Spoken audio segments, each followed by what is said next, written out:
right, can you guys hear me okay? Awesome.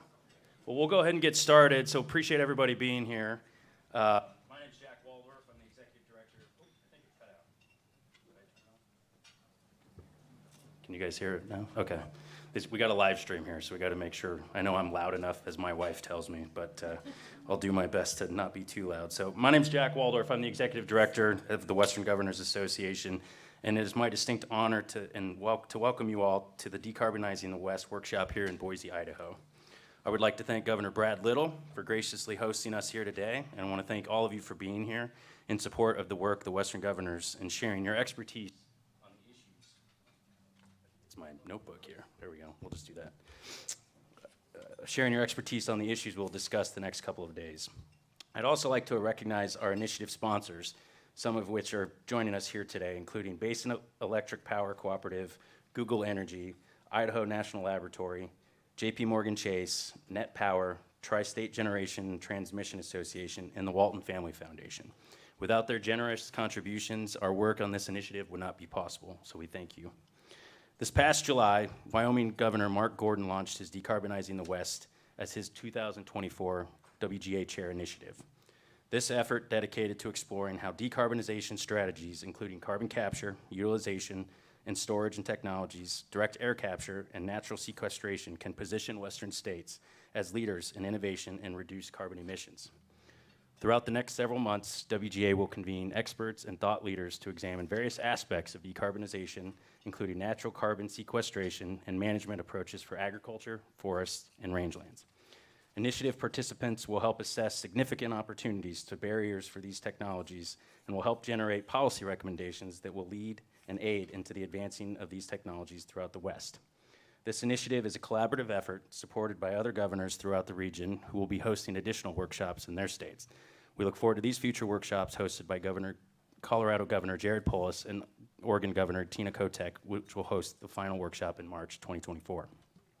I encourage you all to stay engaged in the work of this initiative by attending or virtually participating in these subsequent workshops.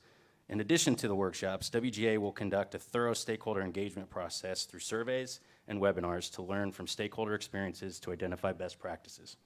These efforts build towards the development of policy recommendations that can help states and the federal government facilitate and incentivize carbon reduction and removal and identify strategies to scale up these efforts across the West. The initiative's findings and recommendations will be compiled into a report which will inform the development of Western Governors policy and WGA's future advocacy work on this topic. WGA will then publish this report next summer in conjunction with the WGA 2024 annual meeting taking place in Olympic Valley, California, June 10th through 12th, so make sure it's on your calendars. Chair initiatives extend beyond stakeholder engagement and information sharing, and the knowledge garnered from these initiatives is used to develop meaningful and lasting outcomes that will guide the West for years to come. And Governor Gordon's Decarbonizing the West initiative is no exception. Today, the topic of decarbonization and carbon removal, both in industrial and land management context, is becoming a priority. With states, the federal government, NGOs, and private companies all beginning to engage on all aspects of this issue, its initiative is incredibly timely and important. I want to thank Governor Gordon for his leadership on this issue, and once again, thank you for your attendance today and for your support of Western Governors and the Decarbonizing the West initiative. And before we dive into the roundtable discussions, it is my honor to introduce our host of the Boise workshop, Idaho Governor Brad Little. As WGA Chair in 2022, Governor Little led the Working Lands, Working Communities initiative, focusing on issues such as active forest management strategies to enhance wildlife habitats, fortify forest health, and bolster rural economies. Today, we look at many of these issues through the lens of decarbonization. Governor Little's leadership has helped advance these issues for the betterment of all Western states. His commitment and leadership to continue to represent the very best of WGA's bipartisan mission, and because of that, I am thrilled and honored to introduce the 33rd Governor of the great state of Idaho, Governor Brad Little.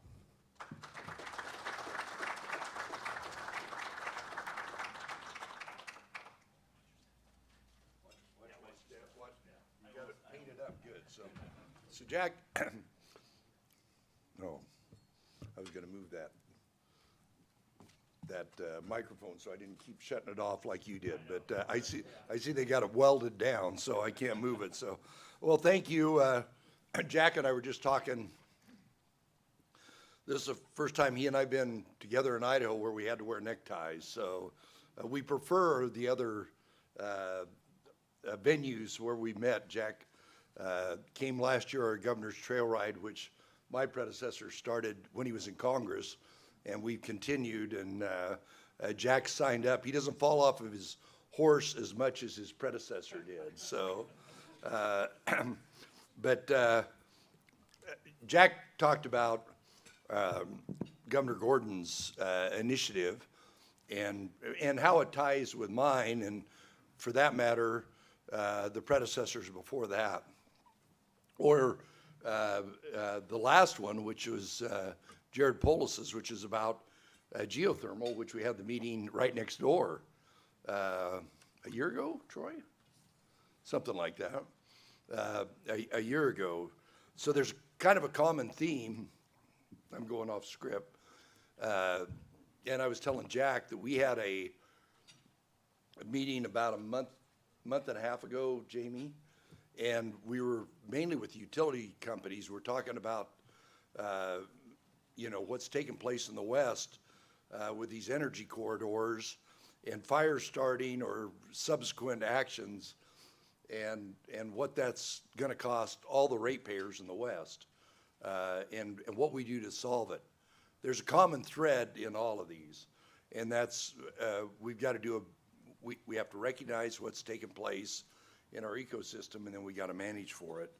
In this particular initiative, and for this conference, decarbonization strategies include carbon capture, utilization, storage, direct air capture, and natural sequestration that'll put Western states at the forefront of innovation to affect the effects of carbon emissions. Today and tomorrow, you're going to hear about agricultural practices, both forest and rangeland management, the use of mass timber, and natural solutions to carbon management.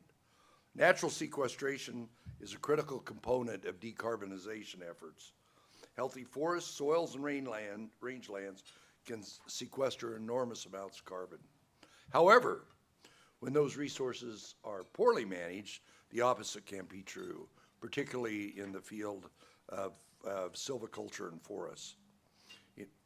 In 2022, Idaho's carbon emissions from wildfires exceeded our annual full-year emissions from industrial resources and transportation. Responsible land management is critical for the carbon equation. Improving forest and rangeland health and supporting active management of these resources is essential. Decarbonization is also creating new opportunities for agriculture producers for whom carbon capture and sequestration can generate additional revenue while reducing emissions. You'll be hearing more about how Idaho's producers are capitalizing on biogas recovery this afternoon. And finally, we have representatives from the Idaho National Lab. INL's research through Integrated Energy Systems Program is critical to advancing decarbonization as we look forward to learning more about it today. Thanks for everybody for joining us in person. I'm grateful to all the workshop panelists as they share their expertise. I also want to reiterate Jack's thanks to Tri-State Generation and Transmission Associates, Net Power, JP Morgan Chase, the Walton Family Foundation, Google Energy, Basin Electric Power Cooperative, and the Idaho National Lab. Without their support, these conferences would not be possible. I look forward to the conversations the next couple of days and the ultimate recommendations from Governor Gordon's initiative. Thank you very much. I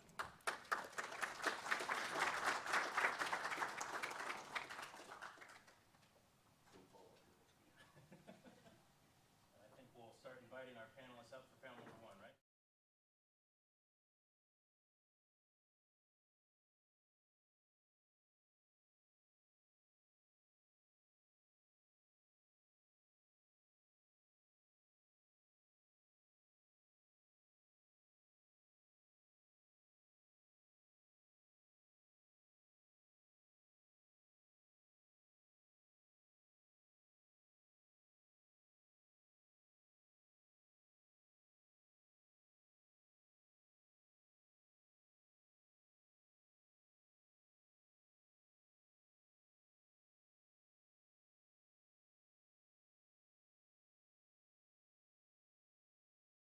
So we'll get started for, are we guys ready to go?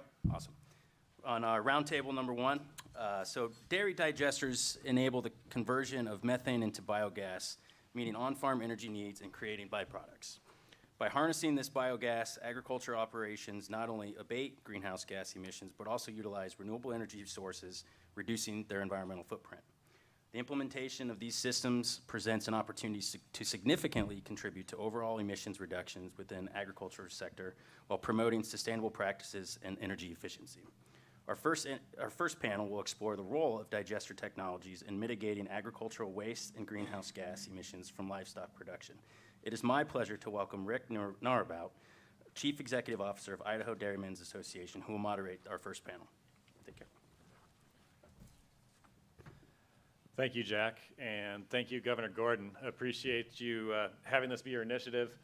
I think we pride ourselves in Idaho and the Intermountain West on practical solutions, and this is an issue when you look at greenhouse gas reductions or decarbonization, that us as a U.S. dairy industry, we've set ourselves a net zero goal in 2050 to be carbon neutral. And so to have Western governors look at this and weigh in with practical solutions and a practical voice, I think is very helpful for producers in this region.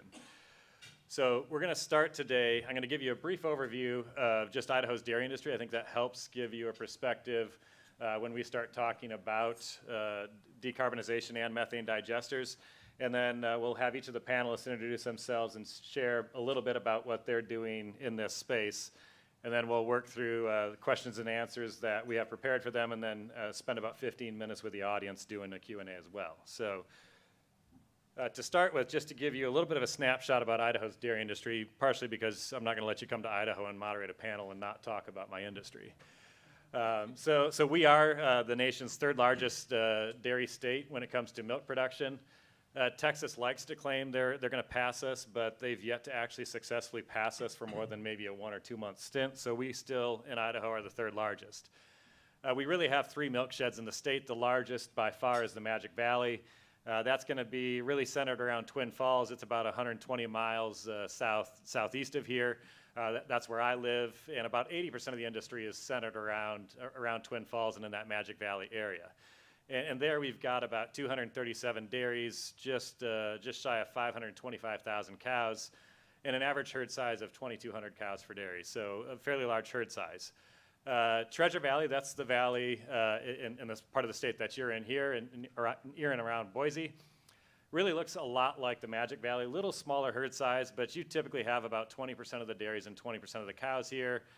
You know, they're averaging about 2,000 cows per dairy in this part of the state. And then we have eastern Idaho, where you've got a lot smaller herd size. And East Idaho really looks like the Midwest. I grew up in the Midwest. The industry over there looks a lot like the Midwest. We've got about 20% of the dairymen, but only about 4% of the cows. So your herd size is much smaller there compared to the rest of the country. But probably noteworthy to highlight that 445 cows per dairy is still larger than the national average when it comes to average herd size for dairies. So what's that look like in terms of operation by size? And we still have a number of dairies that are going to be what we qualify as smaller. So if you look at those top 2 rows, you've got 27% of the herds are still going to be 500 cows or smaller. But as you work your way down that chart, and for this conversation, really the place to focus are going to be those dairies that are 2,000 cows and larger. Because when you start to look at a technology like methane digesters, realistically in Idaho, you've got to be milking 5,000 cows, probably really 7,000 to 10,000 cows to be in a serious conversation about having a digester work for your facility. So really that's going to be kind of the focal point. Is this is a conversation around those larger facilities that have enough slurry manure to make these technologies viable and economical into the long run. So milk production, we continue to grow milk production year over year. This is, credit to a state that is very friendly to agricultural industries. We've only had 2 years in the last 30 where we haven't grown our milk production in Idaho, and that's been 2009 and 2013. And both those years were really tough financial years for our dairy producers. So we're a continual growth industry, which makes us attractive when you look at trying to bring in digester developers that want to work in these projects. They know that we've got staying power when it comes to growth of our industry and the ability to support the investments that they're looking to make. And then our dairy processors, we really Like the dairies, we have very large processors. And if you look at this list is organized by the amount of milk that they run. And you're probably going to struggle to recognize a lot of the names on this list. Probably the most notable name is going to be Chobani. They're the 8th largest processor here in the state. We are a high volume, low margin industry, and we run at scale, and our processing industry is no different. The top 11 processors in that list run 95% of the milk in the state. And so we're very dependent on large processors that are very efficient doing what they do and running a lot of milk day in, day out. And then lastly, our economic contribution. Just a few stats out there, and really this is just looking at the milk and meat production that we have in the dairy industry. Arguably going forward, and especially after today's conversation, we probably need to start looking at capturing the renewable energy perspective of what we do as a dairy industry going forward, because you'll learn there's some pretty significant investments going on in this space, and we probably don't do ourselves justice by not capturing that additional economic activity created from renewable energy sources. So that just gives you a little bit of perspective on Idaho's dairy industry. And then is there any particular order that I have up here, Abby? Just go across. Go across, all right. So I will hand it off to Jess Burson with Shell Oil, and he'll provide a little bit of perspective of what Shell's up to here in the state.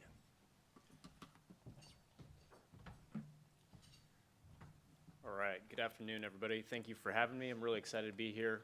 Like Rick said, my name is Jesse Burson. I work for Shell. It does feel kind of strange to have oil and gas company being here speaking to you about decarbonization, but to us, we are no longer just the oil and gas company that you think of when you fill up your car. Really, we're heading towards our goal of being a net zero emissions company by 2050, aligned with our partners here. And that we're really believing in that commitment. And how we're going to do that is by providing more value with less emissions. So when you think about your customers and how they want to go forward, you hear a lot about this demand. So there's a demand out there for people wanting to reduce their carbon emissions. So, but they don't know how do we do that? I don't know. So that's where Shell comes in. We have a very large customer reach. So we go and we talk with customers like Waste Management, the City of Los Angeles, LA Metro, and we say, look, we have upstream all the way through the value chain, and we can deliver a renewable natural gas product to you at your facility, and then you can reduce your carbon emissions. I look forward into the future, and we say, okay, well, how does that work? How does the life cycle of a dairy digester project work? So we've partnered with pretty large-scale dairies here in Idaho, the Betancourt dairies, but we've also partnered with dairies in Kansas, such as the High Plains Ponderosa Dairy, and we've also have a facility in Oregon, in Junction City, that does a co-digestion product. These facilities take anaerobic digestion, which is very similar to a cow's stomach. We then upgrade the gas, put it into the pipeline, and send it down to our customers who are requesting the product.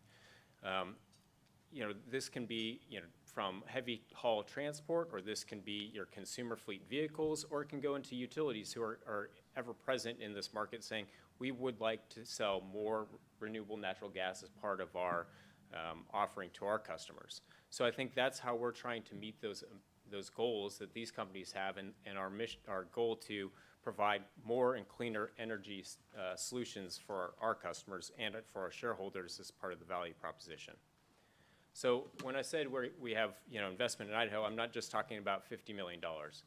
We've made a commitment in Idaho of over $200 million in just 2 projects in the Magic Valley. So these projects will come online here in the next year.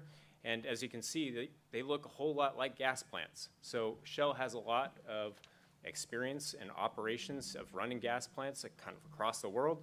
And so this kind of fits in our bread and butter of what things that we can do to help decarbonize dairies, but also help decarbonize industries that are just in the neighboring area. So if I think about, if I'm a dairyman and my goal is to decarbonize and meet the Idaho dairyman's goal of being net zero emissions by 2050, I say, well, let me look across what I have.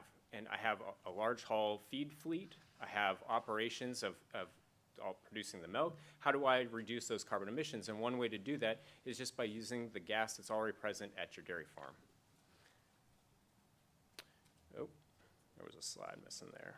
Okay, well, I was going to show you We recently made an acquisition of Nature Energy. It's a Denmark company. They have about 14 plants in operation in Denmark. And what the real point of that is co-digestion, we believe, is the future for renewable natural gas. Right now, the manure monodigestion facilities are the ones that capture the most credits in the value chain right now. But we believe that by just adding 10% more food waste or agricultural waste, you can drive up a lot more renewable natural gas and provide a much cleaner energy product for customers downstream. It is disincentivized because the credits at a D5 versus a D3 EPA RINs are actually discounted when you compare the two. So it's actually disincentivized to do co-digestion. And that's kind of what we're seeking, and what we've tried to lobby is we need to change the ruling so that more players can come online, do co-digestion, bring on more renewable natural gas, reduce food waste, organic waste from going to landfills, and it's really a win-win proposition. So, you know, I apologize, but the slide would show you that at an industrial scale, you can have 25 to 50 dairies trucking in manure, providing that manure, that feedstock, and that really then changes the game when it comes to the economics of these projects. So, thank you very much. Thank you, Jess. Appreciate that. And then next up, we have Andre Brazil with Cal Bio. And I will say these guys have a lot of experience in this space and are one of the pioneers when it comes to digester development in California. So. Thanks, Rick. Like Rick said, my name is Andre Brazil. I'm with California Bioenergy, also known as Cal Bio. And basically, my role at Cal Bio is I am the project pipeline generator. And in doing so, we've been pretty successful, like Rick had mentioned. We have about 54 operating projects, dairy digester projects in California. We've been expanding across the country. We're in construction in South Dakota. We have some dairy farm families that we've partnered with in Idaho. And it's kind of unique for me. I grew up in the dairy business back home. That's how I got involved with Cal Bio and building a digester on my family's dairy.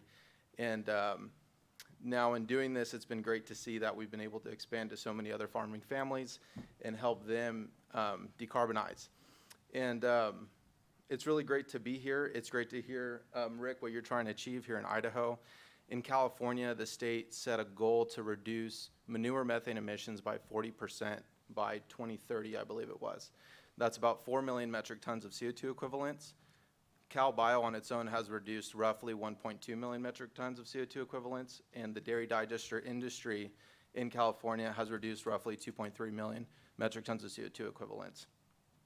So I'm eager and excited to get going on the panel, talk about some of the barriers and how we can really generate some more activity here in the western states. Thanks.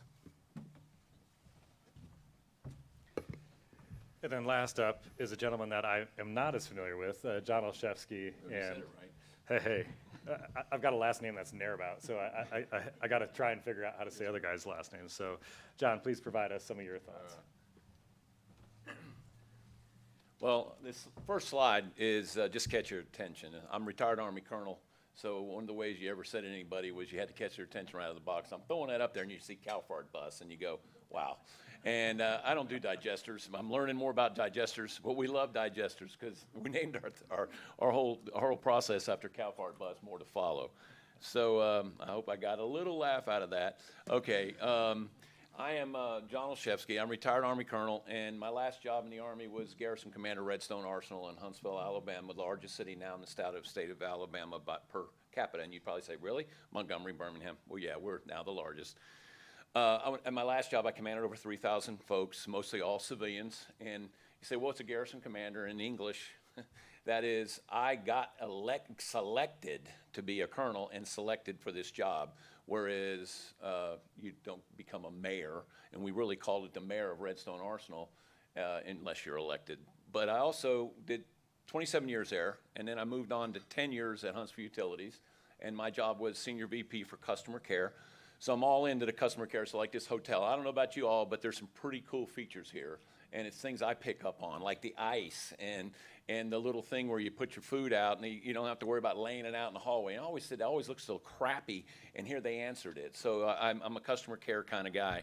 I am also past chair this year of American Public Gas Association. So my newest friend over here, he's in D.C., and this association's a lobbyist, and we represented 1,000 municipalities in the country in natural gas. I was doing that for a year, and the renewable piece really didn't hit me in the nose until I went to work for Ingevity.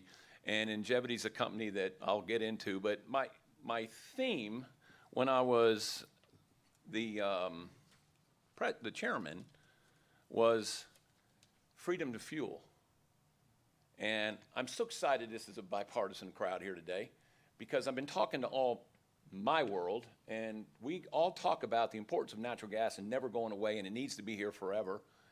But we're always talking to ourselves. We're never talking to the people that maybe don't agree with us. And so it's nice to be in a crowd that we'll get some questions. And so why freedom to fuel? I chose freedom to fuel because I fought in 2 wars. And when I fought in the 2 wars, I always thought to myself, I fought for freedom, right? And here I am in my own country, and somebody's trying to tell me I got to electrify. And I struggle with that. But you know what? I got a saying. It's called disagreement doesn't equal disrespect. And I will tell you that is so powerful. And if we have a part of our country, or part of our place called Washington, D.C., if they could learn a little bit of that, we might be there. That's my politics for the day. And I was a city councilman, and my brothers over there asked me, why did you get out of it? And I don't want to be wimpy on you, but I have to admit, what I struggled about was the fact I got tired of my integrity getting attacked. I didn't even do anything. And it just kept attacked, and after 4 years I said enough, and I'm going to do something else. But I paid my dues. I got beat up enough. So I appreciate those great Americans that go and fight that fight. So what is Ingevity? It's a multi-billion-dollar company, and you're saying, so what? It is a good company, and the company, what it is, it's all about the carbon. Every car in the United States of America that you put when you're out there putting your gas in, there's not a lot of old people in. There's not a lot of older people in there. This is a younger crowd. A lot of people in this room probably have never seen fumes and smell come out of the tank. Well, ever since this company called Ingevity got involved, it was something else before, but they got involved. There's a black box on every one of these cars, and when you stick it in there, it's got carbon strips and carbon cylinders in there to take all that garbage out. And so why are we, that's our name, we're all about getting the carbon out as well, so we believe in that. I wanted to say that we are now making it, there's only so much, and they're looking for something else, and they got involved in the importance of the supply of RNG. And you'll say, well, what's the big deal? And I'll get to that. And then we believe use it as an in-use, a transportation platform. And so I'll get to that. And we've got it in a niche environment. And I say municipalities and utilities, those great Americans work from 6 o'clock in the morning to about 3 o'clock. And then when they're done in the day, if they got Ford 150s or Ford 250, we have technology that we can add a natural gas tank on the back of it and run that vehicle for 100 miles a day and not use a lick of regular gas. And you all know price points on natural gas. It's about $1. So it's a lot cheaper, $1 per equivalent gallon. So it's a lot cheaper in the big scheme of things. But guess what you don't have? And I'll get to this later real quick here. I'm 3 minutes now, I think. I used to be able to do that really well. And I'm going to get into this. This is our bus. And one of the technologies we're trying to do is we put on the bottom of a school bus a tank. And it actually blends natural gas with diesel. So at $1 per equivalent gallon, once again, y'all, you get 100 miles extra a day. And this whole process, no effect on your engine, get a little more, got a cleaner air environment, all the above. We say the word renewable natural gas, and you guys understand this, but it'll come in a minute. The big pitch is, I got asked today, it's about $25,000 to 2 vehicles and get an appliance. Some of you are familiar with CNG stations, I'm sure. There are $500 to $1 million items. Our appliance feeds 2 vehicles. It's $5,000. And it's low pressure. Instead of 3,000 PSI, it's 900 PSI. That's a good story. And so it takes 3 to 4 hours to fill up 2 vehicles. And they're going home, so the thing plugs in and it works just fine. Why am I saying all this? You look at the chart. We can do 26 vehicles inside doing 1 electric school bus. 26 vehicles, just think about that for a second. And renewable natural gas, going on again. Ultra clean natural gas, low carbon solution reduces greenhouse gas 80%. Fleet pays utility rate for natural gas, no incremental cost for RNG. I just read that to you, and I'm sorry for doing that because they used to drive me nuts when the guys used to do that to me. And then it's about 20 cents. So if you go this route with RNG and you had 150s and 250s in your inventory, or you had school buses in your place that was using the digester and taking the methane to renewable natural gas, there's a lot of wins in that. And you guys are a lot smarter than I am. I'm just trusting you are, and there's a lot more on it. I already gave the price, and the CNJ station already did that too. And I'm getting down to 1 minute. Here's one comment I made to these great gentlemen here. No range anxiety. Electric school bus, you got range anxiety. Propane, you have range anxiety. Natural gas, renewable natural gas in our vehicles or the school bus, no range anxiety. Runs out of the natural gas, it just goes to diesel. So I can get 500 miles on a diesel school bus, reckon y'all with me, it's a pretty good deal. And enhanced, I don't need to read that, and no compromise, that's come up a few times. They're concerned about the engines. Most of the vehicles we've been putting is already out of warranty anyway, so it doesn't matter. This is a chart that I've kind of already talked to. It's much cheaper to do the Demi New Fuel. New Fuel is the small company under Ingevity, company Demi, who is helping us with the school bus platform. The chart's there, you can see it, and I don't need to brief a bunch of smart people a chart. And kind of cool. We're actually got school buses right now in Eagle County and Colorado, so they're already here. And that's enough. I think enough damage I've done. Talking about everything but dead digesters. So sorry about that, but I can talk digesters too. Thank you. Left the page back now. Okay, thanks. Thank you, John. So going to spend a little bit of time here. We've got, seated the panel with a few questions, so they didn't come in completely cold. I want to work through a couple of those, and then we'll turn it over to audience questions and get some interaction from the audience here too, because I think that's going to be probably the most useful part of our time. But so looking at offset, offtake markets, LCFS markets, how does that help create the opportunity for your projects, and how does it help make your projects go? So maybe we'll just start with Jess and work our way down the line, and maybe share a little bit about how those markets help make this all work. Yeah, I think for our projects, we look at it in terms of where is the risk best placed. And why I bring up risk is because when you look at these economics of these projects, the voluntary credit market prices have been fluctuating considerably.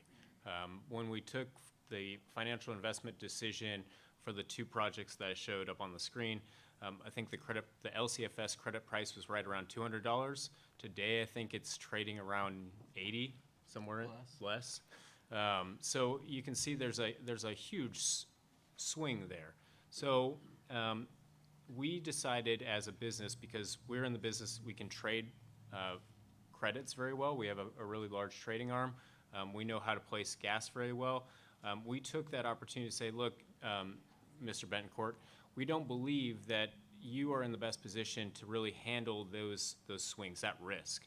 We will partner with you for a much longer period of time. We'll take that credit risk, the ups and the downs, as long as you provide us the feedstock as part of this agreement that we're going to go in with you. And so I think when I look at how can we make that system a little bit better, Shell has always been a proponent of carbon markets. So whether that's voluntary or that's regulated by the state or federal governments, but we see where there's a demand from people and companies, businesses that want to be able to trade carbon credits with others that offset a certain amount of CO2 per ton. And I think it doesn't necessarily have to be driven by the state government. It doesn't have to be driven by the federal government. It can be a voluntary credit market where businesses come together to reduce their carbon emissions by people showing up as producers as well as people that are showing up as off-takers. Okay, so I mean, really, offsets create all the economic value that make these technologies possible. So you have the low carbon fuel standard, as Jesse mentioned, in California, which has been extremely successful in driving projects across the country. You also have the renewable fuel standard with the EPA at the federal level. But outside of that, there's some new markets. There's the clean fuel standard in Oregon and the clean fuels program that's starting up in Washington. But outside of that, there's not many markets for projects like these. There will be others in development, potentially in the hydrogen space. The LCFS program has generated a pathway for electric vehicle fuels, which we've built some electric generation projects. And the E-RIN has not yet come at the federal level with the EPA, potentially the next set rule. But basically, to drive more opportunity, we need more markets, we need more variability, we need more optionality. And it doesn't just have to be the blue states that are coming up with these markets. It'd be great to see Idaho or Texas or Montana come up with something to help drive growth within these western states. That's highly ambitious for some red states. Uh, I know, but worth mentioning. Well, John, how about your I don't have a perspective? lot to add there, except I was gonna, you're way ahead of me. I think all the states ought to be looking at it.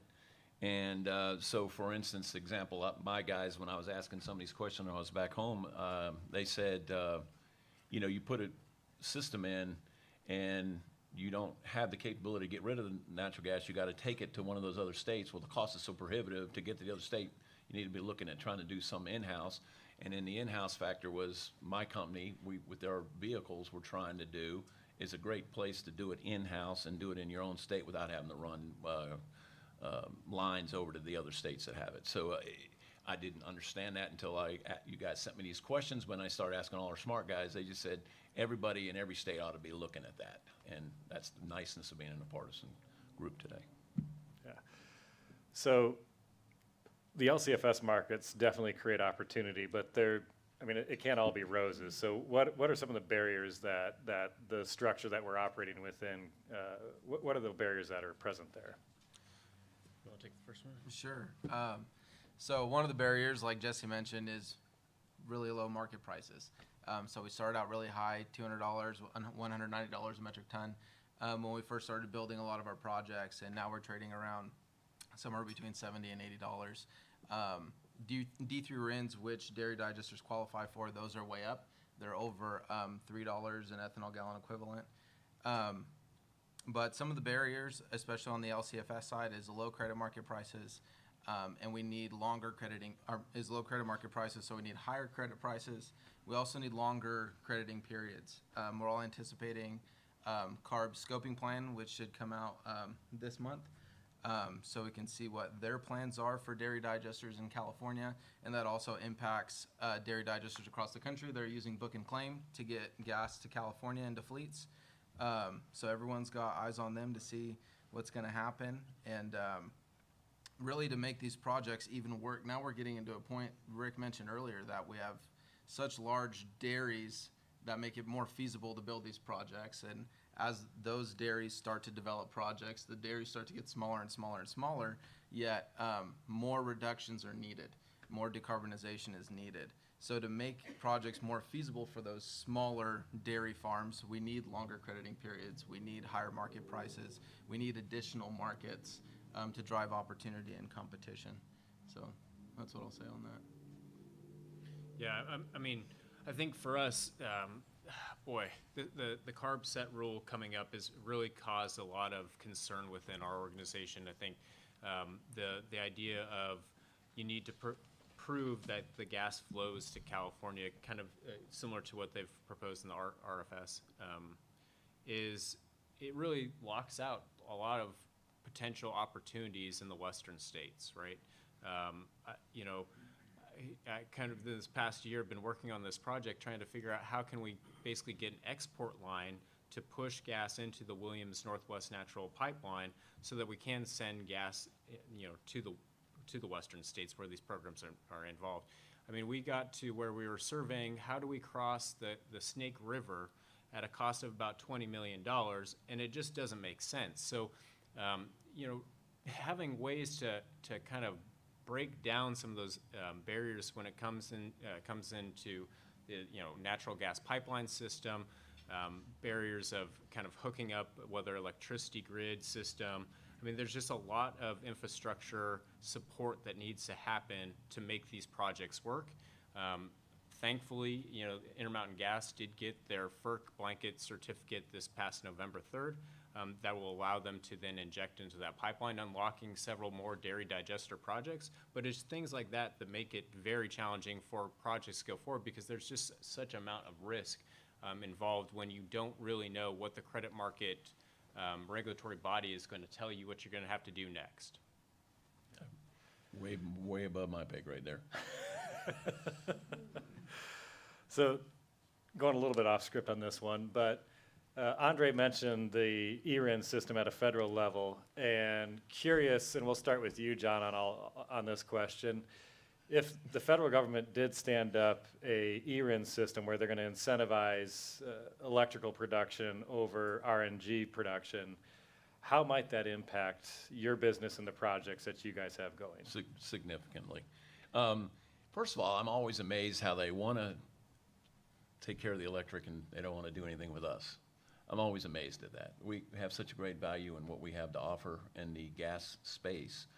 But one of the comments that was made to me just the other day when I was doing my research on this was we have the ability through our vehicles to help out in the RINs and the credits and all the above, but there's no incentivization for people. The incentivization is to go electric and everything, and we're going to be significantly impacted if they go the other route, or they don't help incentivize. Now, I say all that to say we just applied for a grant for a local one of our companies that we're supporting, Eagle County, and for the school bus deal. But my point is that's the first grant that we've ever been able to take on. So the federal government is, I think, at least trying to help us in our space, if that makes any sense, whereas they had not historically. And we would be impacted if it the other way, significantly. No, we'll just work down the line there, Andre. So to add what John's saying is, renewable natural gas is a really important transition fuel. At the federal level, there's a push for electrification, and then at the state level in California, there's a big push for electrification. But there's a lot of issues there with are EV trucks going to be ready in time? Is the grid going to be ready? Which to some they would say is a long shot. So it's really tough to see all that electrification and knowing how important renewable natural gas is as a transitionary fuel. And it's kind of about lining up when is electrification feasible, and then setting up these crediting programs to match up with that timeline to also benefit these dairy digester projects and the good work that's happening now. And on the ERIN side, I think the question was how would it impact us? For us, it would definitely increase project development. It would increase opportunity to a lot of dairies that are isolated. Usually for our RNG projects, we build digesters on multiple dairies and then biogas lines collecting the biogas to a centralized location where we remove the CO2 and inject into the utility pipeline. Our electricity projects that we've created today have been at standalone dairies where we're using an internal combustion engine or a fuel cell. And next year we'll be implementing our first linear generator. And in doing that, we're able to build a project for a standalone dairy, generate LCFS credits. We're able to net meter and offset the dairy's utility bill, including demand charges and things like that because of on-site generation. So it's actually a huge win for a dairyman, especially in California, where we're paying 18 to 20 cents a kilowatt hour sometimes. But without RINs, you need a big dairy to pull that off. We've built one on a 10,000 cow dairy, 5,000 cow dairy, things like that. But with ERINs, that kind of brings into play the isolated standalone 2,000 cow dairies, 2,500 cow dairies. And so for us, it would lead to more project development. For dairy farmers, I know for sure in California, it would lead to more accessibility into being able to achieve economic and environmental sustainability through digesters. Yeah, for us, I mean, we see it as our Powering Progress strategy is we want to produce more energy and it cleaner, right? So for us, it doesn't matter if it's electricity, natural gas, we're going to provide what the customer is really looking for. And what's so nice about renewable natural gas is it's a fungible molecule. You can put it into a pipeline, you can send it down, you can then turn it into electricity, you can turn it into hydrogen, you can turn it into marine fuel, you can turn it into, there's a lot of different avenues where you can place this molecule that then decarbonizes that sector. And I think for us, we just need to be given the direction of where governments would like the molecules to go. That will help us then say, okay, we then will build more dairy to electricity projects. We'll then look for opportunities to line up customers that want to electrify their fleets. We'll sit there and say, well, okay, how about decarbonizing just local consumers that want to reduce their utility consumption and emissions by selling it into the grid system, and they use it in boilers, or they can then put it through their own turbine generators. So I think there's a little bit of the infrastructure piece, like I mentioned, but I think there's also too about just setting a good course and then sticking with it. Rick, I'd like to just add one thing. And this is what this place is all about. It's all about digesters for agriculture and dairy. I get it, but we have landfills, and we have sewage plants, and we have the pig industry, all play in the same space. So I just throwing this out as we got to lock arms. A digester's a digester, to my opinion, in all of them, but we all are trying to make renewable natural gas out of it.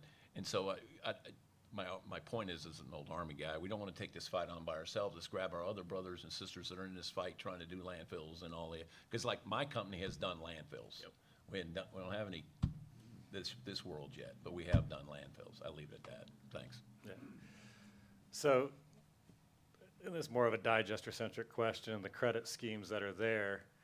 And right now there's uncertainty. Shell Oil is partnered with Betancourt Dairies. Everybody's looking at that project as a good thing. And you have the same thing with your Cal Bio facilities. Who gets credit for that project? And what are some of the barriers or problems with that credit scheme? Yeah, so it's interesting, Brad, that recently Nestle has been one of the companies that said, no, those credits ought to stay with the milk producers and we should be staying with the dairymen. And our view is that that's really more or less a commercial agreement between whoever does the dairy project and who owns the dairy. So I think there's probably some differing opinions there. And so I think that will be kind of sorted out, but I think that should really be between two parties who are in the agreement together. That's all I'll say about that. Yeah. It's tough. To make these projects economic, you have to sell these credits to obligated parties who are required to purchase them. That's kind of how you make it all work. But dairies need some form of credit or be able to claim those reductions themselves, even though that sale is happening. Because you can't have one without the other. That's why it's a successful program, is because it's helping the dairy industry become environmentally sustainable. And then and it's economically viable because of the way the program operates. There's other inset opportunities with credits on the voluntary market, generating credits on farm and then selling them to processors and things like that, so it stays within the supply chain. So that is kind of one of the age-old questions in this young industry, is how does that function? Where does it go? For now, you have to sell it to the obligated party because that's how everything operates. And I will tell you that conversation is one we could literally spend hours on. Yeah. Because you do have Nestle and other major food brands out there pushing to try and keep all these credits within the supply chain. But the reality is, Nestle's not writing Betancourt Dairies a $200 million check to build a project with them.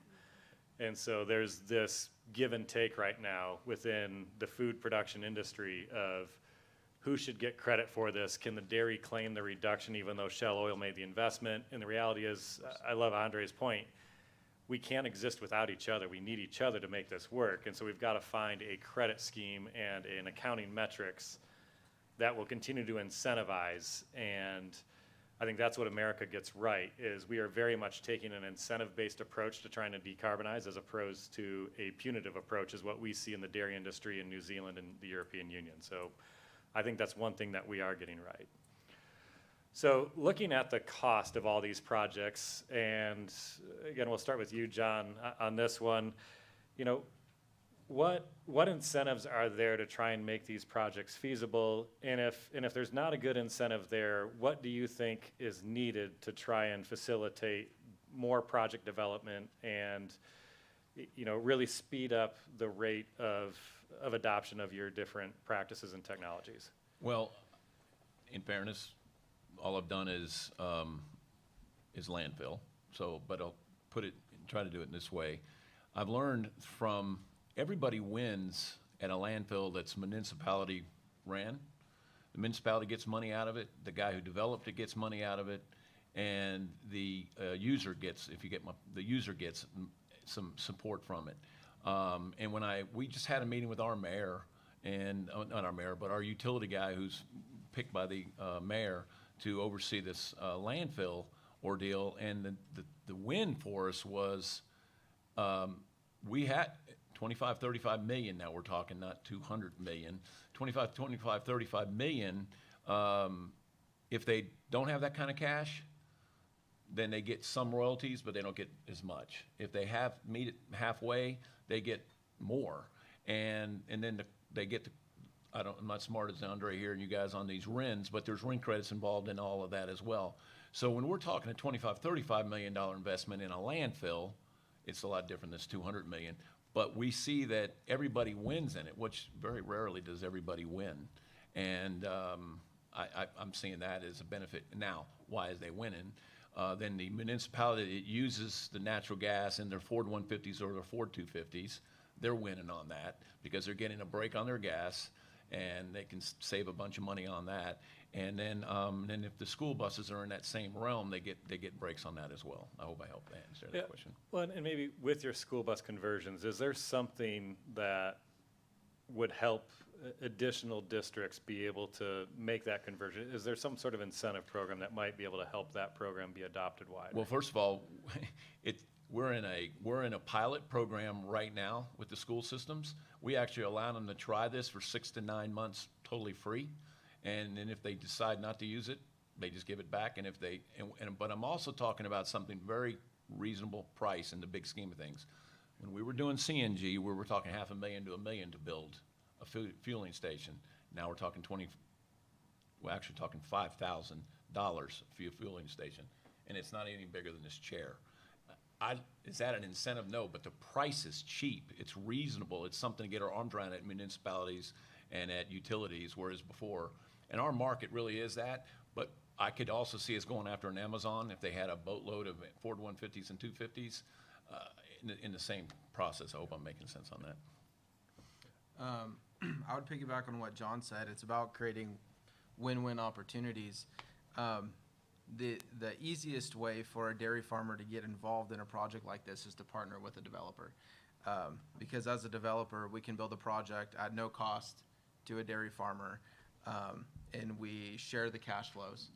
And majority of our partners actually have equity positions in our projects as well. And so we always open that opportunity out to our dairy farmers also. That's the easiest way to go about it because these projects are expensive. There's some funding opportunities specifically to California. The California Department of Food and Agriculture has their DDRDP program, which funds digesters. And then they also have the Alternative Manure Management Program, which helps fund projects that reduce greenhouse gas emissions without digesters. And then there's, at the USDA level, there's NRCS EQIP funding. There's the Renewable Energy for America program and other programs. And the Inflation Reduction Act has actually been instrumental in generating the investment tax credit and the production tax credit, which is seriously helping finance projects and build projects and make projects more economic. So we need more opportunities like this, right? And especially as we start to get to a world where we're dealing with smaller scale farms. But to that note, even with all these opportunities, these are still multi-million-dollar projects, you know, and if you're running a 2,000 cow farm, a multi-million-dollar project isn't something you might be so eager to take on. So for me, I feel like the best way to enter into a digester project would be to partner with a developer.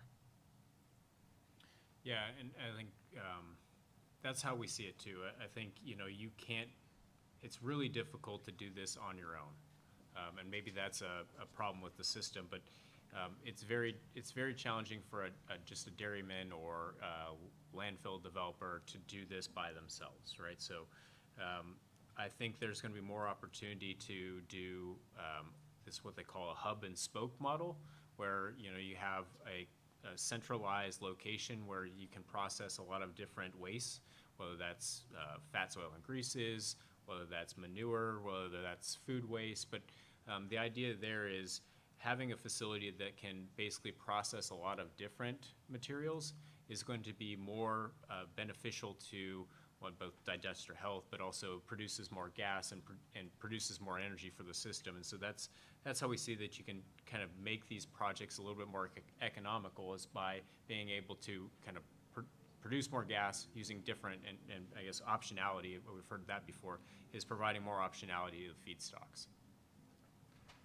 Thank you all. So we're going to spend about 15 minutes here and open it up to the audience to ask audience questions of these guys. So who wants to go first?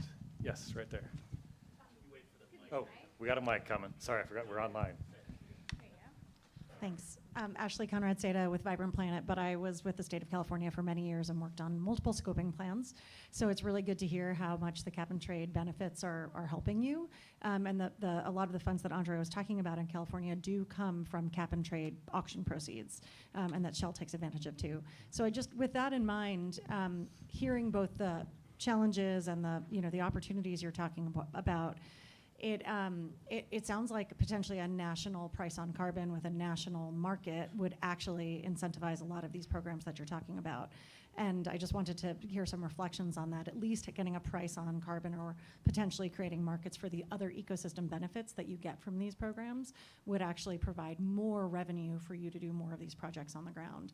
And so could you comment on your interest as an organization in seeing more of a national market-based approach, and especially for Shell, you could avoid some of those long pipelines, and B, what your organizations are doing to advocate for these types of programs at the national level?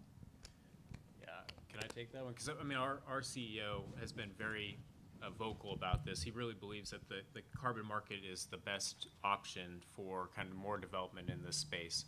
And to your point, I mean, we have focused primarily in Idaho and in the western states because of the LCFS credit market, right? If it is at a national scale or level, then that opens up a lot of opportunities in the southeast. It opens up a lot of opportunities in the Midwest. And Northeast, for that matter. So those are areas and hubs of large farms and large agricultural areas that would benefit from a national carbon market. Yeah, I agree with Jesse. I think a national market would be great. It'd open up a lot more opportunities across the country, and you wouldn't see, an influx of fuels heading to California and draining that market. So I would agree. By me. From a dairy producer perspective, I'd be curious to explore what the unintended consequences of that are. You look at, we in Idaho absolutely benefit from California's go-it-alone LCFS marketplace. We're not paying the higher energy prices for that, because ultimately California has higher energy prices and energy costs than we do in Idaho. So we'd be real curious from an Idaho dairyman's perspective to know what's the downside to that equation. Or the upside of increased supply, right? Yeah, does the upside offset the downside? Yeah. But so far, we like California's go-it-alone way. Other questions out there? I knew you'd have one, Jonathan. I was waiting for the hand to come up. You can count on me, Rick. Thanks, Jonathan Oppenheimer with the Idaho Conservation League. I think it was you, Jesse, that was talking about some of the alternate products or the diversity of products that can come from some biodigester products or projects.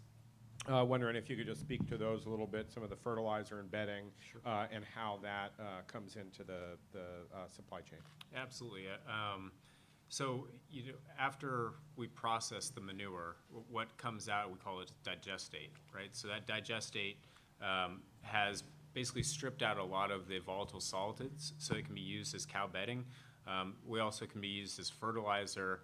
The liquid stream that is removed from that can be used in land applied as another fertilizer.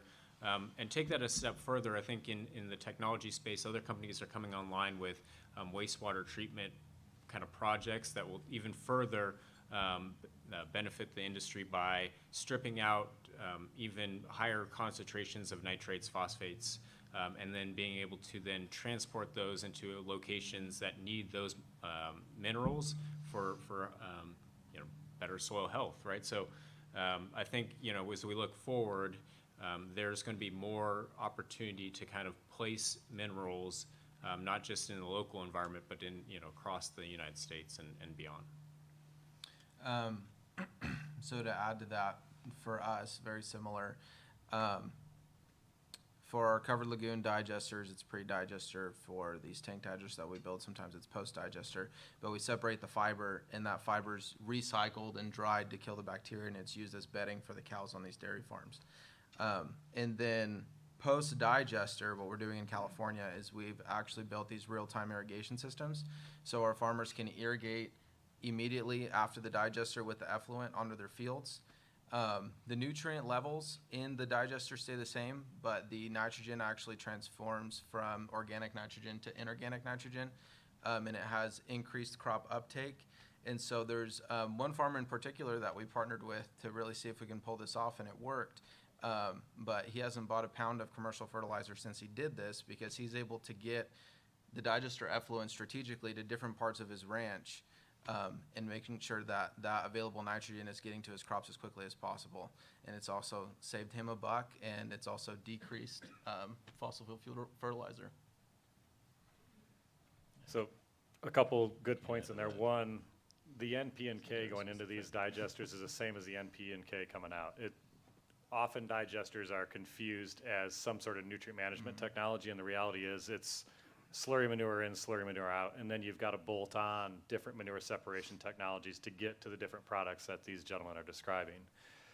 Andre, you also touched on digester design, and maybe walk the group through, you in California can do a covered lagoon digester, whereas that design really doesn't work in your colder climate. So maybe walk through some of the different designs and where they do and don't work.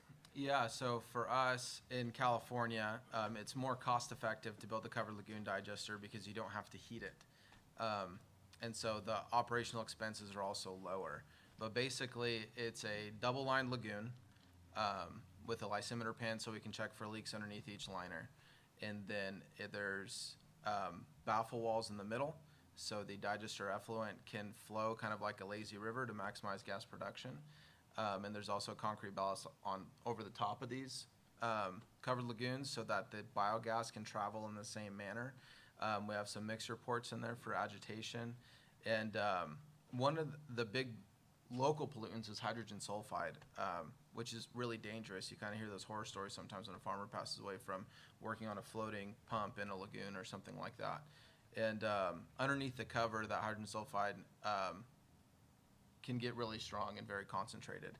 And so we actually inject air under the cover through our mixer port, just a small amount of air, and it activates a certain bacteria that eats on that hydrogen sulfide at a bulk level. Then from there, we have a vacuum pipe around one end of the digester that vacuums the biogas out of the digester into what we call a conditioning plant that we build on site next to the digester. And there, we're removing the hydrogen sulfide, the remaining hydrogen sulfide, through an iron sponge unit or a sulfasorb unit, and then we dewater and compress at a low pressure and send it to the central hub where we remove the CO2 and then inject into the pipeline. So the first step was the covered lagoon digester, And then what we're building in South Dakota is continuously stirred tank reactors. They're made out of concrete. They're really big. You got an auger on the inside that's stirring basically vacuum slurry. In California, it's hot.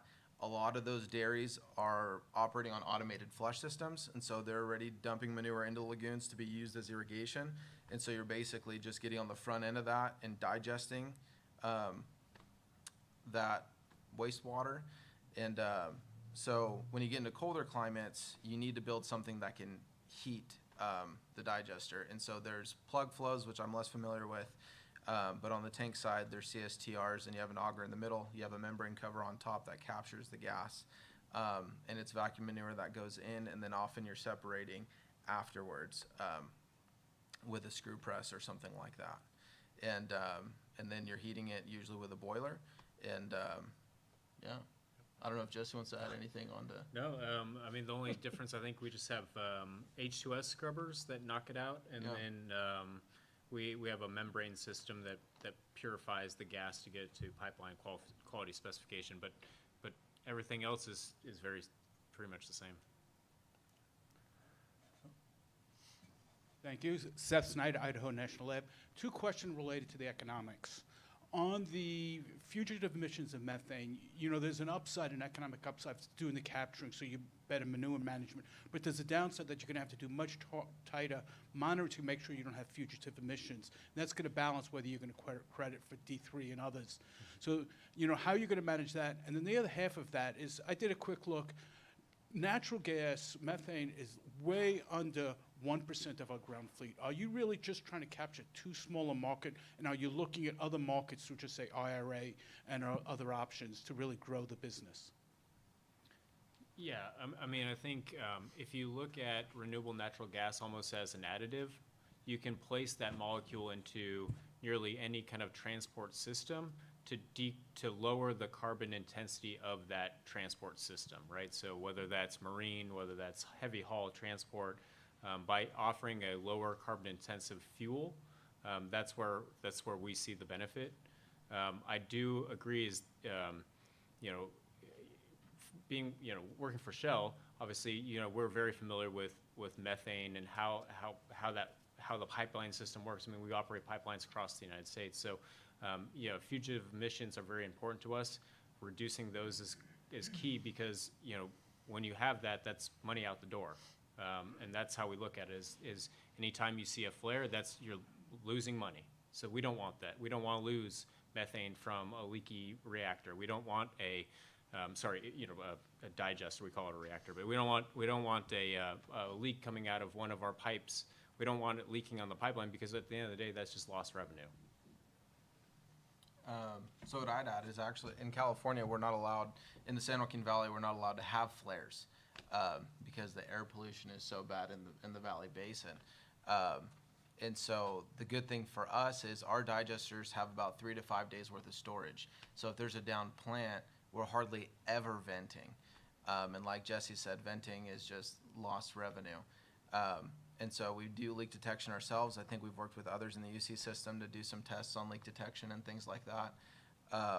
So hardly ever any leaks. We do a really good job of getting everything to the pipeline. Yeah, that's what it does. Yeah. I think we've got a question back there with Baz.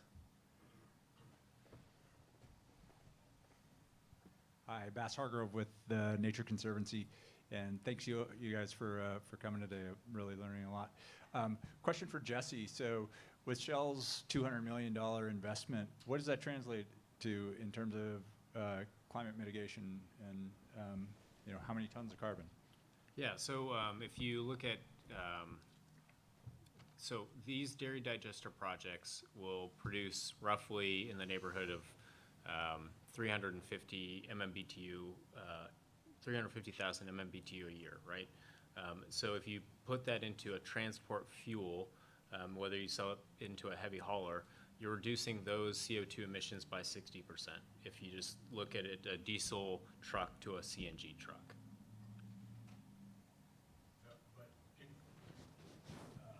Are you talking about what are we decarbonizing from the dairy?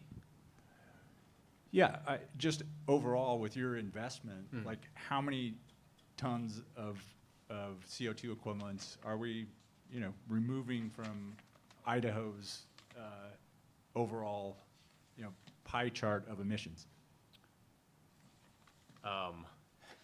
Boy, I don't know if I could answer that question, because, I mean, if you're looking at the whole Idaho system, that's, I couldn't comment on that. But if I just look at the emissions from the dairy, that we're reducing those emissions by capturing that, and it, boy, I don't want to misquote. I'll have to get back to you on that number. But yeah, so I mean, it's all about the methane destruction, right? And so by capturing the methane, destroying the methane, that is really the key. But I don't want to misquote a figure. I think I might be able to help here, because with CalBio and our 54 operating projects in California, I'd have to double check with our CFO and our finance team, so take this with a grain of salt, but I think we've invested somewhere between $400 and $500 million in the state. So like I said, I have to double check that with my finance team. But for us, that's led to 1.2 million metric tons of CO2e reductions.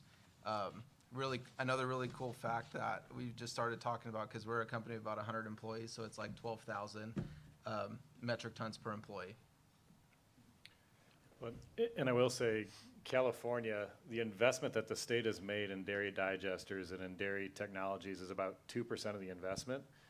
And they've gotten 29% of the reductions at a state level with 2% of the investment going to dairy projects. So the bang for the buck on these digester projects is absolutely there. So gentleman up front in the cowboy hat had a question.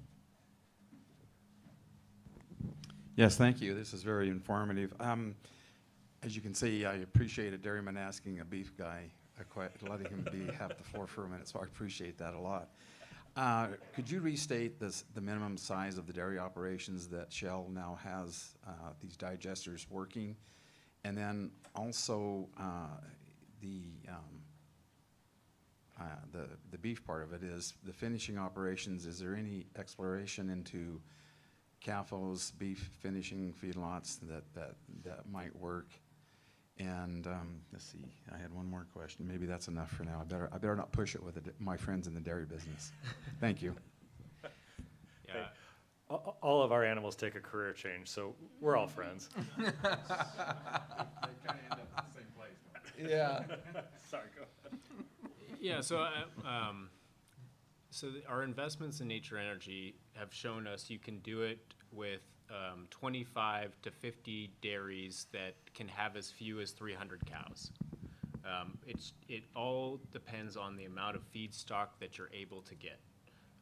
And so we here in Idaho, we've partnered with the Betancourt dairies, and they have a significant amount of cattle, 20,000 head or so, right? And so we've looked at opportunities smaller than that. Unfortunately, we haven't been able to be very successful at building small projects. Could I follow that up just real quick? Could you, what was the term of the contract with the farmer that we had? So the question was, what was the term of the contract with Betancourt Dairies? Yeah, so it's a 50-year agreement. So I'd like to add some flavor to that too. For us, and our typically we call them lease and feedstock agreements, and we've actually been able to have almost the same lease and feedstock agreement with all of our different dairy partners, at least in California. And they're, I think, 25-year agreements with an initial term and then options to extend and things like that. And both of us have to be hitting certain criteria to make those extensions happen. But you're really looking for long-term viability, because these are big investments, and so it takes some time to hit the rates of return that everyone's looking for and stuff like that. And as far as opportunities for beef cattle, there is some opportunities on feedlots across the country. You almost need even more cows on the feedlot side just because the baseline's not there. A lot of them are raised in open lots, and so the manure is not ending up in an anaerobic environment where you have a really low carbon intensity score. But there is some opportunity out there. We've actually built one digester project for a calf raising feedlot in California, and we're under construction on a second one for them. It's kind of cool because they raise a lot of the calves for the dairies in the area. They also I think they also have a cow-calf operation there. Yeah, I think that's what I'd add. Does the income fluctuate on those contracts year to year? It all depends. Some developers offer kind of a fixed price to the dairy farmer. For us, we basically split the bottom line. So when credit market prices go up, it's a win for both of us. When they go down, it's a loss for both of us. But so far, we haven't ever been that far down to where there's no cash flows. So things have been pretty good and things have been successful. Yeah, maybe Rick can add. So ours is pay the dairyman up front, take all the risk on the back end. But as I would say for also the feedlots, what the challenge there is really the anaerobic digestion process works in a slurry. And so you're having to find additional waste streams that provide that moisture content to really get that slurry mix to make the bugs happy. So, and to maybe go back to your size question, projects that have been developed in the last few years in Idaho, the smallest dairy herd size is 7,000 cows in a freestall operation. We just don't generate enough slurry manure and consistent slurry manure in our open lots to make an Idaho open lot work for a digester project today. So it's definitely right now a technology for the biggest of the big. I'd like to add on the size Yeah. too. But for us, I think our largest project in California is about 10,000 milking cows, and our smallest are around 800 milking cows. And the 800 ones are tough, but what makes it possible for those is when we're developing a cluster of dairy digesters, and a lot of these dairies are neighboring to each other. If they're right along the biogas line that we plan on building, and if they already have an existing separation system, and we can build a project, maybe apply for a grant at the USDA level or CDFA level to help subsidize that project and make it happen. So we are getting to the point where we need to wrap this up, but do want to give each of you a chance to offer some final thoughts. And maybe if you could, Western Governors Association works on policy. So if there's anything you think this organization might be able to do to better the environment that y'all work within, maybe, kind of couch your closing comments in what Western Governors might be able to do to help you and your business out. So Jess, we'll kick it off with you. Sure. No, I think we've felt very supported by the Western Governors, just in general. I believe, our advocacy and policy group has a very close relationship with this organization as well as the governors themselves. I think at a federal level, there's probably more work to do, but I think in the western states, people are doing a good job about finding solutions that work for not just the dairymen or not just for big corporations. I think we're working together to find solutions that work across kind of the whole value chain to reduce carbon emissions. So first off, I'll just thank Governor Little for hosting us in the beautiful state of Idaho, and thank Governor Gordon for really driving this initiative. And for me, I think the best thing that we can do from a policy perspective is we need to maintain avoided methane with dairy farms and other farm families, and we need to increase opportunities to these farm families by generating some of our own programs in other states. Well, I haven't been as good at these, but I'm gonna read what they said to me here. This has come from one of my experts in my space, which is not dairy digesters. The biggest clean energy policy can have an immediate impact is a clean fuel standard. Most of the focus typically is on electricity front, where there are renewable portfolio standards that exclusively focus on electrify. The implementing a technology agnostic clean fuel system would encourage development of the most economic solution, which oftentimes is a biogas-based solution. And then I thought what was interesting, now after I've been through this with you great Americans, is the next question was what policy or funding mechanisms that can help encourage digester development, my guy, because we're really concerned about the small farms. I mean, I've learned we can handle the big boys, but the little ones. And he says small farms can still be viable when there is a state-sponsored clean fuel program. And on-site, and I know I heard this, you like California doing their thing, and I got that, but on-site vehicle, and we want to sell on-site vehicle solutions such as our platforms make sense for small farms rather than on-site injection. That's what I was told. Well, join me in thanking the panelists here today. Jack, I'll hand it back to you. Again, let's give another round of applause for Rick and the panel today. So we're going to take about a 5-minute break or so. So use the restroom, which is just around the corner there, get some coffee, and then we'll start back for panel number 2. So thanks.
Give everybody about a 2-minute warning to last chance to get coffee, use the restroom.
Don't turn the mic off this time.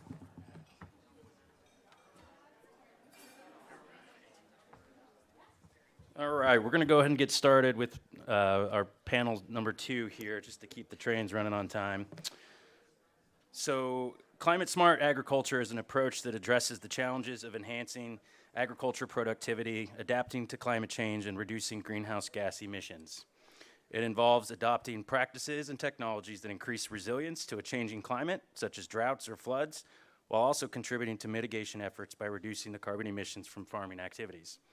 Integrating climate-smart agriculture practices can help ensure food security, abate the effects of carbon, and promote the sustainable agriculture practices for the long-term well-being of both farmers and the environment.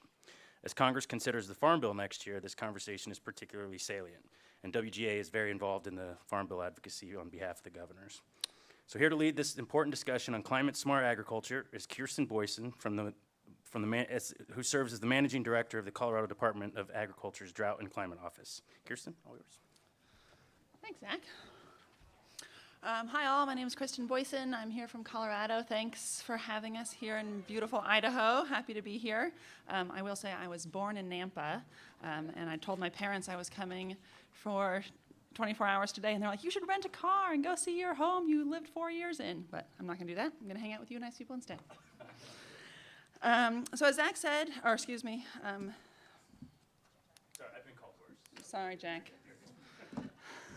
As Jack said, I'm the Managing Director of the Colorado Department of Agriculture's Agricultural Drought and Climate Resilience Office, or ADCRO for short. This is a new office, started in 2021, and I'm the first employee, and now we have like 7 employees.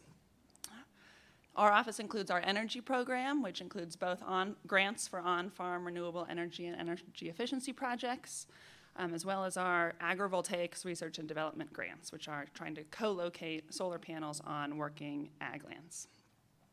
I also lead our state and federal climate policy negotiations, making sure that ag communities are at the table. And then importantly, perhaps most important for today, I also oversee our soil health program, which has been going on for about 4 years now to great success.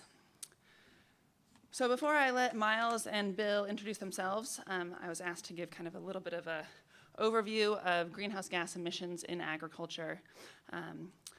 And the whole point of this panel is that ag is one of the few industries, ag and forestry, that can be carbon neutral. We have some emissions, but we also have great potential to capture carbon, to sequester carbon through good operations. In Colorado, we're in the middle of doing our greenhouse gas inventory update, which I'm only partially involved in. But ag is a little tricky because it's separated across several different categories. That is like kind of standard practice for counting. First is the land use change category. In the West and in the United States, that's converting. We lose carbon if we convert rangeland and forests and croplands into higher use things like suburban development. And we gain carbon if we convert things back into working lands. That latter thing doesn't happen that often. We see much more loss of natural and working lands than gain. All farm equipment is either counted in industrial or in the transportation sector, so that's a little bit hard to capture. But if you're doing on-farm, you're running your diesel tractor, or you have a hot water heater for your dairy, that's captured somewhere else. But the agricultural sector of our inventory includes livestock management, soil management, and then some other more minimal things like urea fertilizer use and field burning. But those things are so small in the West and in Colorado, they're hardly counted. The biggest section is that livestock emissions, livestock management, and that includes enteric emissions and manure management. We just heard a lot about manure management. In Colorado, that makes up about 55%, or just over half, of our total ag emissions. The soil management is mostly around fertilizer use and nitrous oxide emissions, and that's slightly less than half. And ag in Colorado makes up 10% of our total emissions. This number is actually going up. Unlike other industries, it's increasing. It has increased about 20% from our baseline year of 2005. And that's mostly because of increased population in the country and the world and increased demand for meat. So there's just more cows around. These numbers are very uncertain. They're based on state modeling and national modeling. And there's a lot of room for improvement, especially in the ag sector around greenhouse gas emission calculations. So people estimate it's plus or minus 18%. So it can really vary year to year. And it's pretty basic information that goes into the models. It's number of working dairies, number of cows in the state, acres of corn. So in Colorado, we're really focused on understanding our natural and working lands emissions, and then excitingly focused on that capture and sequestration component. How can we incentivize improved management to capture that carbon in our soils? So with that, I'll turn it over to Miles for a quick introduction. Great. Thanks, Kristen. I am Miles Gray. I'm the Program Director for the United States Biochar Initiative. USBI is a nonprofit organization dedicated to increasing the production and use of biochar in the United States. I'm sure many of you are not familiar with what biochar actually is, so I'll just tell you. It's essentially a form of charcoal that is produced from biomass that's not burned. So as long as you don't burn that material, the carbon that's in biochar ends up being sequestered for something like 500 years or more. It's very resistant to microbial decay in the environment, including in soils. And that material, that charcoal-like material, biochar, is about 90% carbon. And so a lot of the biochar industry to date has been thinking about biochar as a soil amendment. And of course, that's why, what we're talking about in this space here. So as a soil amendment, adding biochar to soil, and you're typically adding sort of 1 to 10 tons per acre is typically kind of the application rate. So it's a pretty high application rate, similar to lime.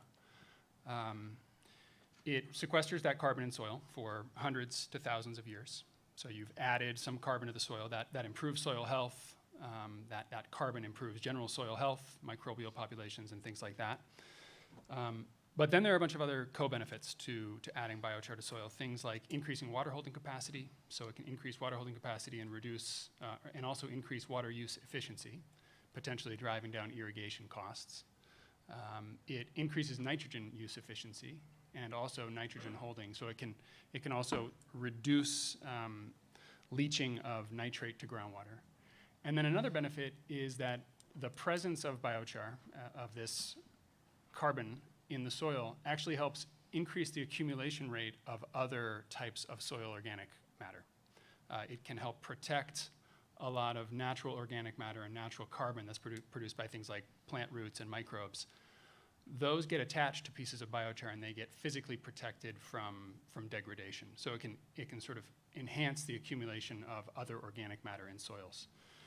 So that's kind of biochar within the context of agriculture, but I just want to go a little bit higher level here for a minute and talk about more broadly the concept of biochar and its context in the West. So really, when I think about biochar, the whole idea is a way to improve management of waste biomass materials. And when I say waste biomass, I'm talking about almost any type of biomass. So things like sawmill residues, slash piles in the woods, agricultural field residues, agricultural processing wastes.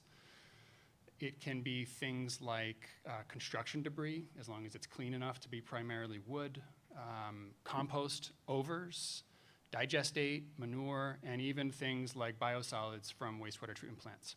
So you can convert pretty much any of this material into biochar. And the process is essentially you take that biomass, you heat it without oxygen to about 500 or 600 degrees Celsius, and because there's no oxygen, basically a whole bunch of vapors are released, and those combustible vapors are removed, and you're left with biochar, very similar to charcoal. And really the way you're sort of increasing the value of that waste is via producing biochar, you produce that physical biochar product, which has benefits in soil and in other things. You can also, right now, sell a very high value, high durability carbon credit through the voluntary carbon markets. These are quite high value. They're currently trading at about $130 per ton of CO2e for a biochar related carbon removal credit. And then the third angle here is that those combustible vapors, those have value too. They are oftentimes called pi gases, producer gases, or syngas. Those are sort of similar names or names for similar things. That can be used to produce heat or electricity, so it can just be combusted on site to produce heat or electricity, but you can also use that material to create biofuels, and also there are pathways to fraction that into some amount of hydrogen. And so in the context of the West, we have abundant sources of waste biomass, particularly in the agricultural and timber industries. And I just want to point out one piece with respect to the timber industry is, as we're facing increased fire risk across the West, there's a real push to incentivize these large-scale fuel reduction treatments on vast acreages of land. And it's extremely expensive. And there's a real potential that producing biochar, particularly using these small mobile units that you can bring out to the woods, that there's a way to help add some revenue to those projects to sort of help offset some of the cost of those large-scale treatment projects. And I'll say one bit more that, we're here talking about biochar as a soil amendment, but there's a lot of other uses for this material. Some of them include using it as a building material, using it in concrete and asphalt. Also as a replacement for something called carbon black, which is a material that is ubiquitous. It's all around us. Almost everything that you see in this room that's black probably has carbon black in it, and it's half of your tire is carbon black. That's a petroleum-based material that can be replaced with biomass-derived charcoal. And there are other uses as well. So in addition to the production of biochar being a way to remove carbon from the atmosphere, there are ways to use this material to decarbonize supply chains. Thanks, Mouse. Bill, introduce yourself. Great. Bill Jager, excited to be here. I work in an organization called the Lohr Foundation. We are a private charitable family foundation that's focused on quality of life in the Mountain West. And so our grant making is heavily focused in 5 states, New Mexico, Colorado, Wyoming, Montana, and Idaho. And we have a community-driven approach. So the bulk of our grant making is done by community members, community officers who are from and live in the communities where we do our grant making, which are rural communities in each of those states. So in New Mexico, it's Taos and Cuesta. In Colorado, it's Cortez and Monte Vista, Lander, Wyoming, Libby, Montana, and Weiser here in Idaho. And we also have the opportunity to look at regional issues and do our grant making around that. Our sort of commitment is not sector specific. We're a foundation that's focused on quality of life. And so that's defined truly by the community members who bring forward their ideas. And so that covers a wide array of issues: health, housing, education, the economy, civic engagement, transportation, water, the environment. So broad range of issues. And we really try to operate in a people-driven approach. We're on the search for innovative, people-driven ideas to address challenges we're facing here in the West, and particularly the rural Mountain West. This year alone, we'll fund upwards, I would guess, of about 400 community-driven solutions that come directly from community members. And on top of that, we also have that opportunity to look at regional issues. As you might imagine, the rural communities where we work are heavily reliant on the success of our agricultural communities. And so knowing that and taking our approach that's truly listen first to what the community is bringing forward and trying to tap into those regional issues, we launched an initiative last year that we called Fieldwork. It was an effort to source innovative ideas directly from farmers and ranchers throughout the Mountain West to address any water-related challenge they might have been looking at. And so too often these conversations around systems and policy, the future of the Colorado River, the future of water in the West feel disconnected from the lived experience of those farmers and ranchers who are on the front lines, who will be most directly impacted around the future of water in our communities. And so we said, how do we make it easier for farmers and ranchers to get money in their pocket to try out innovative ideas? And so we launched an initiative where we sourced those innovative ideas last year, and this year funded 61 projects across the Mountain West. We had more than 260 ideas proposed. And I'm sure you're wondering, how did I end up on this panel talking about quality of life in small mountain towns? And what was interesting is that amongst the solutions that people brought forward related to their water related challenges, producers, we saw an abundance of soil health ideas brought forward. And so we've had the opportunity over the course of the past year to partner directly with farmers and ranchers around the challenges they're facing, the opportunities that they see, and the role of soil health in addressing their water-related challenges. We also know when we are supporting producers and using incentive-based approaches, voluntary ideas that they want to bring forward, that we see many spillover benefits. And so as we get through a number of the topics we're going to address today, eager to talk about the producer and water-related benefits of a number of the strategies that also have a carbon sequestration and carbon benefit when we get into the soil health pieces. Thanks, Bill. I'll start us off pretty broadly here, and maybe, Bill, this will be a good segue from your intro. Why do we have this panel today? Why should we focus on ag as a component of carbon sequestration, given all the many options we have? I'm happy to start. Kristen's in the odd position of being the most knowledgeable moderator of any panel, where she has a lot of the specific statistics and knowledge on the impact of, or the role of agriculture in addressing carbon-related issues. So hopefully you'll very quickly answer your own questions and correct the things I say wrong. So specifically, we know that agricultural producers, again, are on the front lines of the challenges related to water, soil health, productivity, in a really challenging set of conditions here in the Mountain West.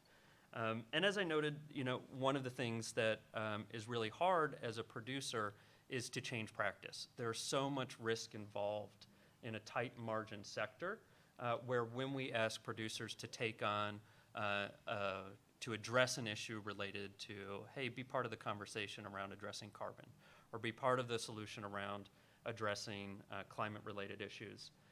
We're also asking people to take a risk with their livelihood and to think about changes in practice. And so initiatives like the ones that we're involved in, and like some of the funding that Colorado Department of Agriculture and other initiatives have the potential to do, is de-risk the potential for producers to step in and be part of the solution related to use.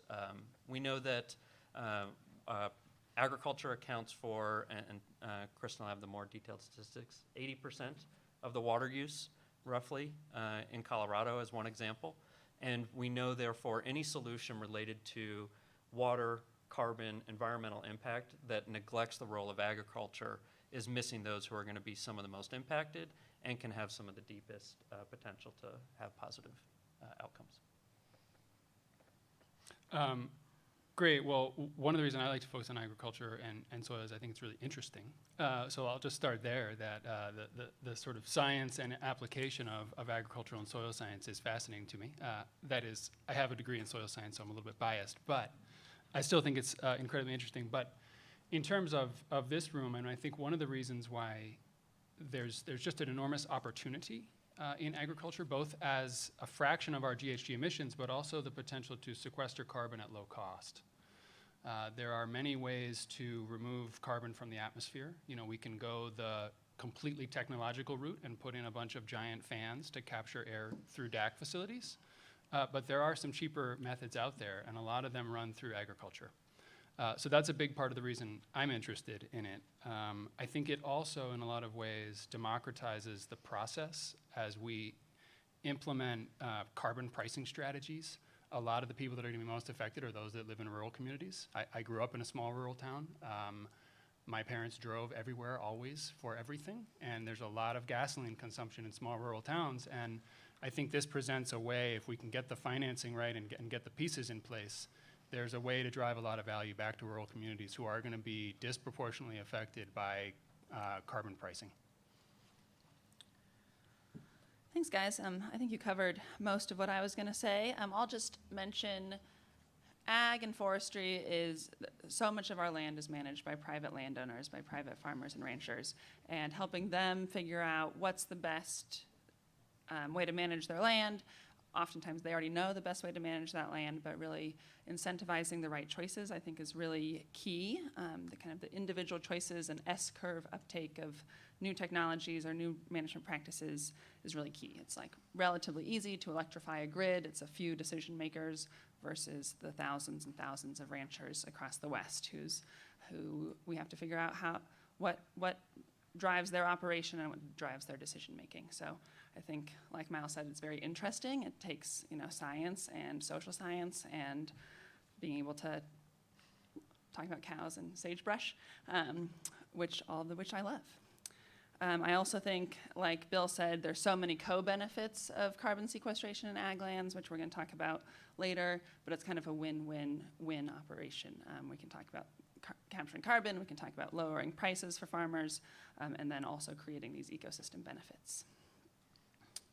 Kristen, if I could, just very quickly on Yes. that one, maybe just to make it really concrete, one example. So we had two producers that we worked with this year, a woman named Katie Preibel in Montana, a woman named Errol Greenwood in northern New Mexico.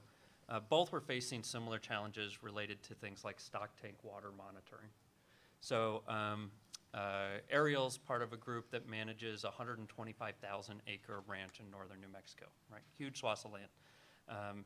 Katie's ranch is extremely large. The challenge of gassing up the tank, driving out to the stock tank, making sure that there's water available to water the cattle, making sure that there was the pump was working, right, to be able to pump the water, right? Think about just, you know, the time associated with that, but also the carbon emissions associated with both the production of the water and the monitoring of the water. And so leaving it aside and eager to talk about a number of the soil health innovations and ideas that came forward, just knowing that those intensive inputs into just monitoring the health of the herd and making sure water was available across an extremely large rangeland, multiplied across multiple ranges across the West, you can start to see the potential role of solutions related to whether it be solar-powered monitoring or other ways to sort of tap into that ability to understand can save time, save diesel, save impacts in terms of carbon release. And so 2 interesting solutions that came from them that we're helping them implement that we think other farmers and ranchers could benefit from. Awesome.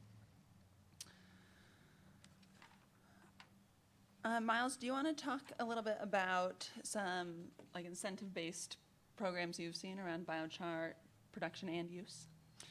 Yeah, absolutely. So in the biochar space, there are approved methodologies that can be used in the voluntary carbon markets. There are 4 different organizations that have approved methodologies for the production of biochar.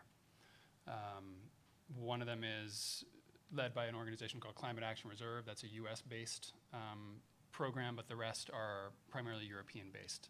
Those have been used by many biochar producers, and actually one of the interesting things about biochar, and I still haven't put my finger on why this is the case, but in the carbon removal world, for sort of long durability carbon removal credits, all of the buzz right now is around technological solutions, things like direct air capture, carbon capture, but if you actually go look at which technologies are supplying the bulk of the actual carbon credits to date, something like 90% of the delivered carbon removal credits are biochar. So there's a lot of potential to increase that value, and so that's for just biochar, but there are also similar voluntary carbon credits for soil carbon. I'm not sure how widely used those are. I have heard concerns that the MRV, that is monitoring, reporting, and verification requirements associated with soil carbon credits, are pretty onerous. So they'd only really make sense for extremely large-scale projects.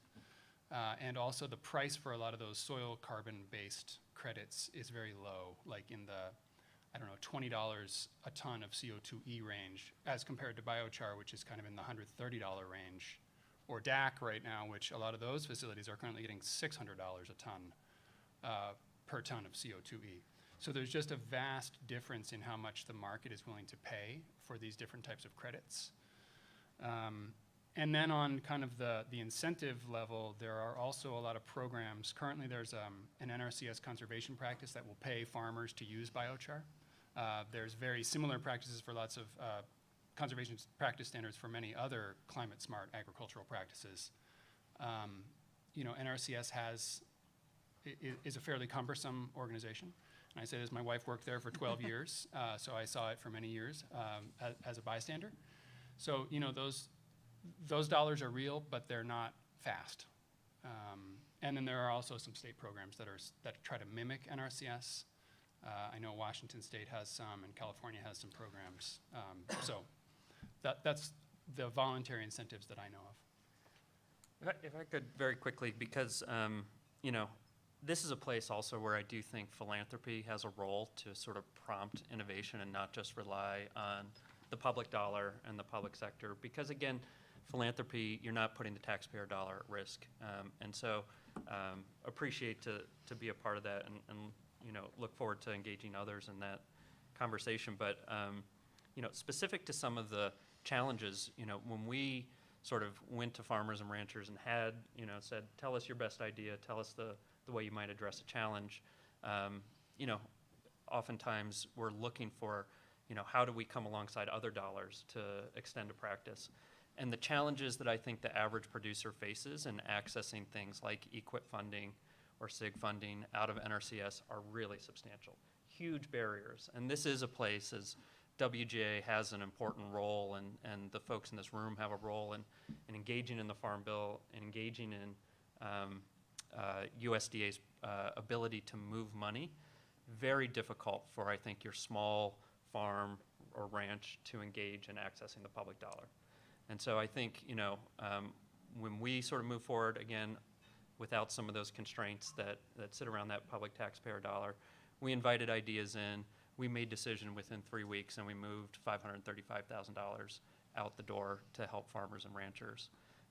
And so I think that, when we think about the existing programs at the federal level, the incentives oftentimes don't match the experience of the farmers and ranchers. I'll give another example. We worked with a farmer outside of Lander, Wyoming, Melissa Hemken, on trying to secure some funding while she was also going after EQIP funding. but ran up against the barrier that her farm was not big enough to sort of hit the mark for the limited dollars that were available in Wyoming. And so a heavy input mono product farm with many more acres nearby was able to get that funding. She was not. And so, you know, given that there is this trend to sort of go big or get out in agriculture, that has negative impacts in terms of the experience of small farms and the role of keeping farmland in farm production, to Kristen's point about the implications of that change, and the extent to which our public funding streams don't actually meet the needs of those who have difficulty navigating difficult markets and difficult public funding streams. And I also say biochar is another place where I think there could be more done here. We were fortunate to support 2 farmers. I thought I'd spring this on Miles. I didn't mention it and see his reaction in real time on the panel. We funded 2 biochar-related projects.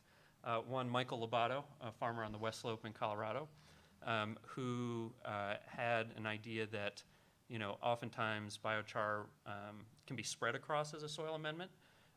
He was interested in this idea of what if we did subsurface injection of biochar, bumped up against the reality that there wasn't a product on the market to do that subsurface injection. And so we funded him to take a golf course aerator.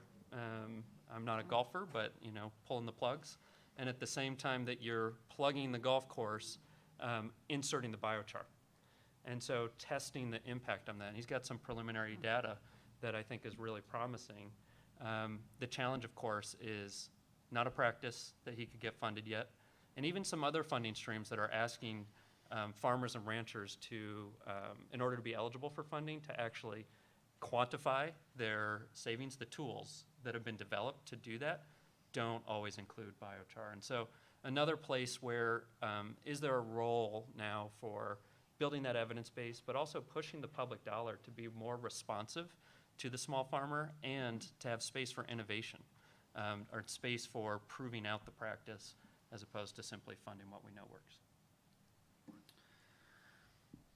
I want to add one more thing that came to my mind as far as voluntary sort of incentives. There's a growing movement. I'm not sure how legitimate this will become, but value chain emissions accounting. So there are now some big players in agriculture that are interested in paying farmers or incentivizing them in some way to use climate smart practices so that the GHG emissions associated with a different company's value chain are reduced. I've yet to see that represent as like a real funding stream for farmers, but I know it's out there and it's growing. So we'll see, hopefully that becomes a real funding stream. And we've certainly seen interest in Colorado of supply chain partners, you know, mills and distillers, these kind of in-between folks be really interested in figuring out where their products is coming from, how they can reduce emissions in their value chain. So I agree, hasn't been built out quite yet, but I think it's an opportunity. And there's a lot of organizations and nonprofits and others trying to create kind of a certification around climate smart agriculture or regenerative agriculture or whatever you want to call it, agriculture. And it's a little bit of a battle of the labels right now, which I am concerned about, but I think it's a potential that I think our farmers could see, you know, real value from the market, private funding for doing some of these carbon sequestration practices. So we think that's a potential in Colorado. We've heard about federal funding, we've heard about philanthropic funding, heard about carbon markets. Just a quick plug for state funding, given that I work for a state. We at CDA were very lucky. We got Governor Polis and our state legislature gave us ARP stimulus funding to really upstart our soil health program a couple years ago. And that was like no strings attached, do good work on soil health in the agricultural space, and that's what really started our soil health program.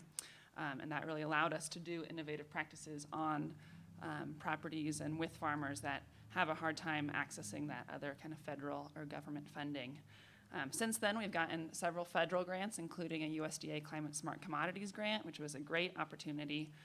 But like one of our top goals there is us as the state will be the middleman between the federal rules and the farmers trying to implement the practices. So I think there's a real role for states in reducing some of the barriers for entry and like using that capacity and doing the bureaucracy and administrative support so that our producers don't have to deal with it. So yeah, our program right now is fully federally funded, but it is a goal of both Commissioner Greenberg, the Commissioner of Agriculture, and I think the Governor's Office to figure out how to fund our program with more flexible state funding with support from the private sector, because I think a lot of producers, rightly so, don't want government subsidies. They're too much of a hassle and would much prefer to see the value that they're creating be valued in the supply chain. All right, I do want to turn to questions really quickly, but final question, and maybe Bill, you can start us off. How do we communicate some of these benefits, both carbon benefits and the water and ecosystem services and reduced pollution benefits to our farmers and ranchers? Yeah, I think that so much of this is about meeting people where they are. And certainly we know ag producers are innovators, problem solvers, and want to be part of these larger conversations around whether it be water, whether it be climate, carbon. But the entry points are too narrow for your average farmer or rancher. And so I think, you know, for us, the entry point was truly, hey, do you have a water-related challenge that you'd like to try something else out to overcome? And again, de-risking this notion of taking on a challenge, taking on an innovation, and saying, let's use flexible funding. Ours philanthropic, but we know, you know, can we leverage other dollars to help those farmers try something out? And so for many, it was certainly about how do I evolve to and adapt in the face of an aridification in the West? And I know that water scarcity is something I'm going to have to address sooner than later. Can dollars help me do that? Notably, and in an exciting way, learning along the way that there are these carbon-related benefits.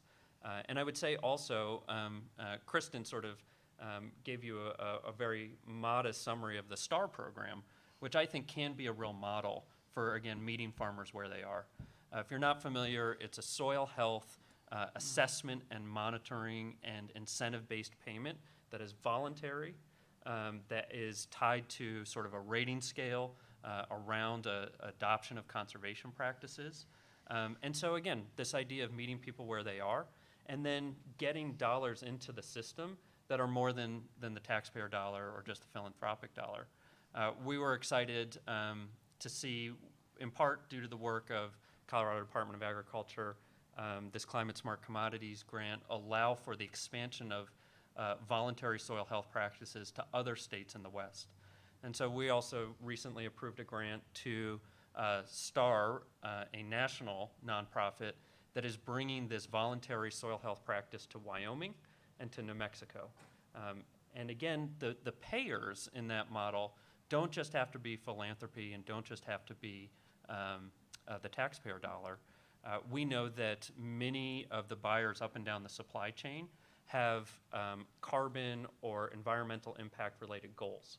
And so can those large procurement strategies that create incentives, whether it be everything from payments for the adoption of soil health practices that we know have carbon related benefits or water related benefits, as well as lenders. We are seeing innovative lenders, First Southwest Bank in Colorado, others that are creating favorable terms that make the adoption of these practices doable, workable, and in that producer's bottom line benefit. And again, that incentive-based structure kind of meets people where they are and de-risks the prospect of taking something on, and is good news for the buyer, good news for the lender who wants to de-risk their portfolio. If we know this farm can be in production and be profitable in a changing set of conditions in the West, that's a good lending bet for that producer, or that lender on behalf of that producer. So I think there are a number of ways that you can meet people, whether it be their bottom line need, preserve keeping the farm in production, as well as the desire to be part of these larger conversations around carbon, water in the West. Yeah, I'll just say from the biochar perspective, at least communication with growers can be a challenge. You know, there are clearly early adopters out there that are interested in the climate benefits of agricultural practices. I would say the vast majority of growers are less interested in that. And so we try to, you know, typically focus on the other benefits, things like reducing water use, reducing nitrogen fertilizer consumption, sort of general soil health that have additional benefits. At the same time, you know, some of the folks most interested in climate smart practices that I've interacted with are some of the bigger players in the ag world. They tend to be the supply chain folks. They, I think, see the writing on the wall. You know, the interaction between those buyers and the growers right now, I think, is a little bit tense in that I think growers are feeling like they're getting these mandates pushed down upon them. So I'll just say that it's complicated and that it's challenging, and it's something that we try to focus a lot of our time and energy on, is trying to sort of advocate for the benefits of biochar and communicate those to growers. And we try our best to work with sort of good messengers like University Extension. So that's been our approach. Yeah, I think that's a really key point, is having the right partners be the right messengers. And often it's your local experts, your technical assistants from Extension or NRCS, or your neighbor. I think having the on-farm champions is really important. I could talk a lot about soil health and the STAR program, but I do want to open it up for questions. So please raise your hand.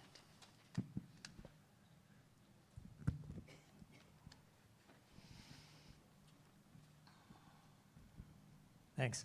Todd Ontel from the U.S. Forest Service. I'm with our Office of Sustainability and Climate. And so this question is, I think, mostly for Miles. Biochar question. So you talked about the real large opportunity that there is for using mill waste, you know, low-value material from fuel reduction treatments and forestry operations for biochar. And you also talked about, you know, kind of from the perspective of incentivizing biochar, you know, NRCS payment programs, for example, for growers to apply biochar to their operations. I'm just wondering about kind of the opposite, or the other end of thinking about incentivization for the production of biochar, because it's a cost, you know, and you know, from the Forest Service side of things, you know, we have really been thinking about kind of what can change on the policy side of things for biochar production on our national forests, you know, diverting that material that would have just been pile burned, turning it into biochar. But I'm thinking, you know, what kind of you know, policy ideas might there be, or incentives might there be for private landowners to engage in biochar production? Yeah, that's a great question. I guess I'll start by pointing out the carbon credit value has really changed the biochar industry dramatically, and that only became available about 3 or 4 years ago. So those equate to something like $400, $300 to $400 per ton of biochar produced is the carbon removal value you can get. So there's some real value there. And then, you know, what I was working, before I worked for the U.S. Biochar Initiative, I worked for a startup called Mino Carbon in Washington State. And one of the angles we saw pretty clearly was trying to ideally get something like a beneficial reuse or beneficial use tax credit for using things like slash. You know, at least in the Pacific Northwest, there's just vast amounts of slash, and the standard practice is to torch it in giant burn piles. That does nobody any good. It gets rid of it, which is why it's done. But we were trying to advocate for sort of a beneficial use policy that would at least provide some amount of tax credit per ton of feedstock, because that would then obviously improve the economics of biochar, but it would also improve the economics of, you know, we weren't trying to be practice specific here. We were just saying, hey, you know, we would love to see a beneficial use for slash. So I think those are some of the incentives that are probably available. On the Forest Service side, I would love to see a value for kind of like what that value looks like for Forest Service? Like what's the beneficial use value to Forest Service? I haven't ever seen that put in a document anywhere, and I'm not sure if anybody has that value, but that would be extremely helpful to know. Yeah, so we had a, Secretary Vilsack had the Secretary's memo from July 2022 that directed the Forest Service to think of new policy measures that we could take to incentivize, carbon stewardship and climate resilience. And so I worked with a group from state, private, and tribal forestry, and also from the Forest Products Lab to really think through these questions. And that was something that we spent a lot of time thinking about, putting a value on that material and to avoid those emissions from pile burning, essentially. So it is something that I think we're moving forward on those policy recommendations to the Secretary's office. That's great.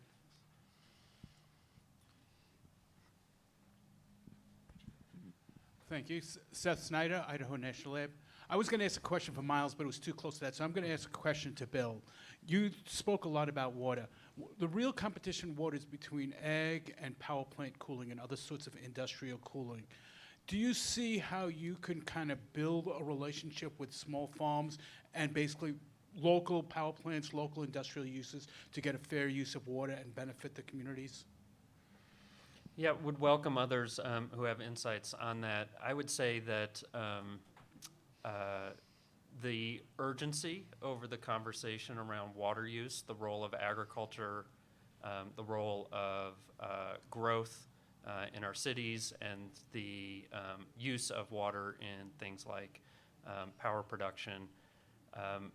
In Colorado and beyond, the urgency as driven by aridification are going to require some way to build those bridges. I would say for us as a philanthropic funder who's focused on small communities throughout the Mountain West and the role of agriculture in that, in supporting those communities is sort of our starting point, and want to build from there, but be open to ideas in this room and beyond on how we help build those bridges so that tension does not undermine either sector's impact. And I'll just add quickly, like Bill said earlier, ag uses a huge amount of water, uses about 80% of the state of Colorado's water.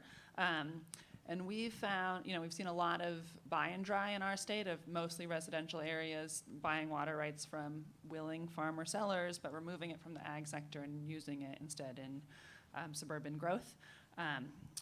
That probably has happened for industry too. And we're really thinking, how do we have these more flexible agreements, collaborative water sharing agreements, where you can, some years the farmer can use it, some years the cities or the industry can use it, and it requires a lot of flexibility that neither of those sectors is used to, but we've seen it play out pretty successfully in a few cases. So we're hoping, especially as we have less and less water, or at least with climate change, more fluctuation of water resources, we can think about that sharing of water and figuring out how do we, in great years, have water for everybody, and in the really tough years, have water for drinking.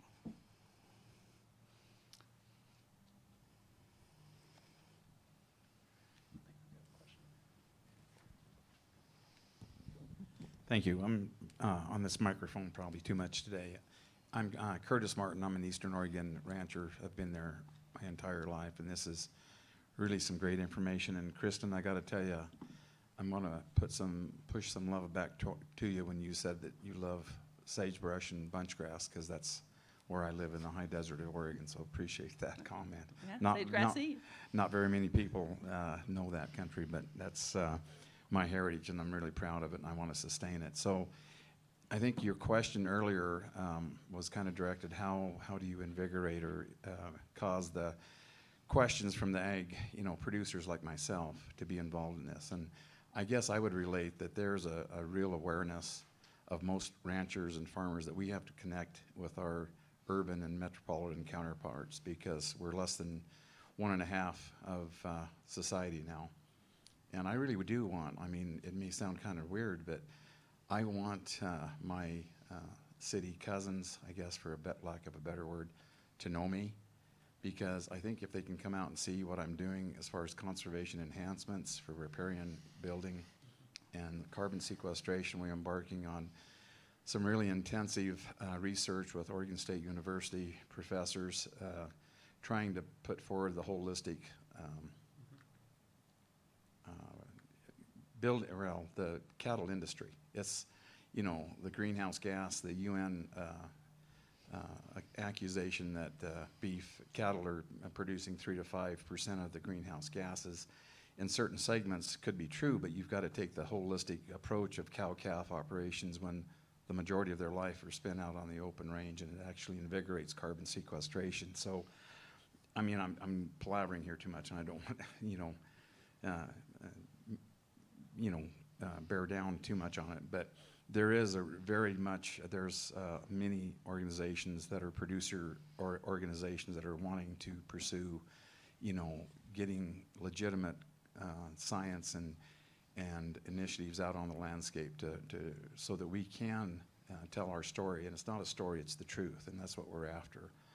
And so really appreciate what your comments are. I work very closely with the NRCS, Soil and Water Conservation Districts, and these are great organizations that really put the technology on the ground where it really matters. And one question I had with Miles is on the biochar. So I'm involved in a lot of things. I don't know how many here would be aware of the Sage Grouse Initiative, which is a huge deal for the bird, and I actually have core habitat on my properties in eastern Oregon. So with that, I do a lot of juniper cutting and eradication, and I've often thought if there was a way that I could get that off the landscape once it is cut, but I don't know whether it's plausible or not because it's a very tough country. So, you know, I'd be really interested in pursuing that possibility.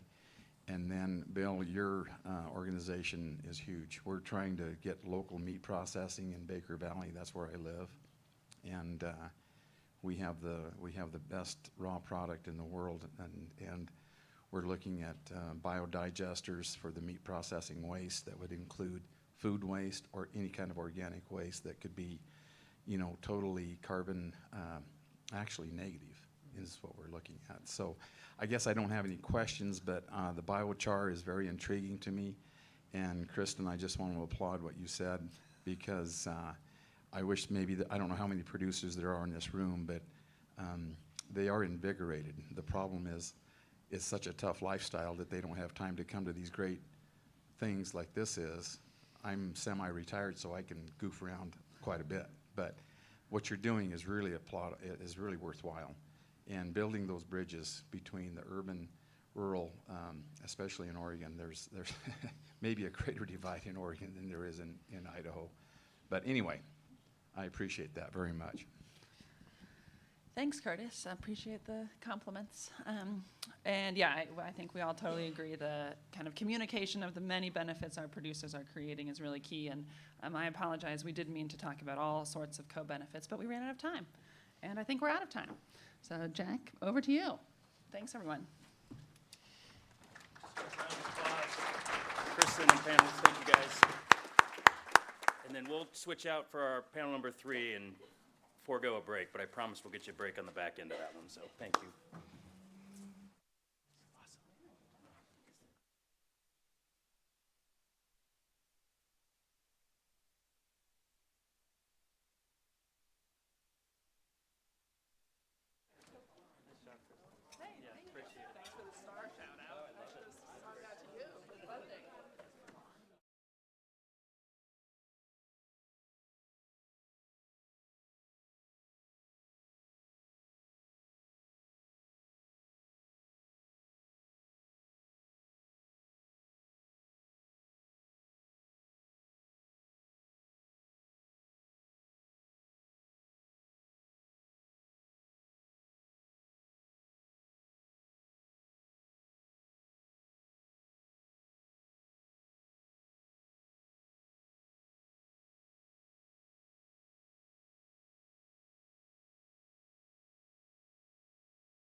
Our panel number 3. So Idaho National Laboratory serves as one of our nation's premier research facilities and is focused on nuclear energy, low carbon energy technologies, and national security. Renowned for innovation and scientific advancements, INL conducts innovative research, development, and demonstration projects vital for energy resilience and national defense. For this panel, we're joined by 4 INL researchers who will share highlights from their respective works, including research on integrated energy systems, biomass, and energy storage. I would like now to turn it over to INL's Associate Lab Director, Todd Combs, who will moderate this session. All yours, Todd. Thanks, Jack. Welcome, Ning. So again, I'm Todd Combs. I'm Associate Lab Director for Energy and Environment Science and Technology at Idaho National Lab, the nation's lead nuclear laboratory. So what does the ALD for Energy and Environment, S&T, mean? It means I'm the Paul Harvey. So now the rest of the story, because there's a lot that the lab does outside of the nuclear space, and you're going to hear about it this afternoon.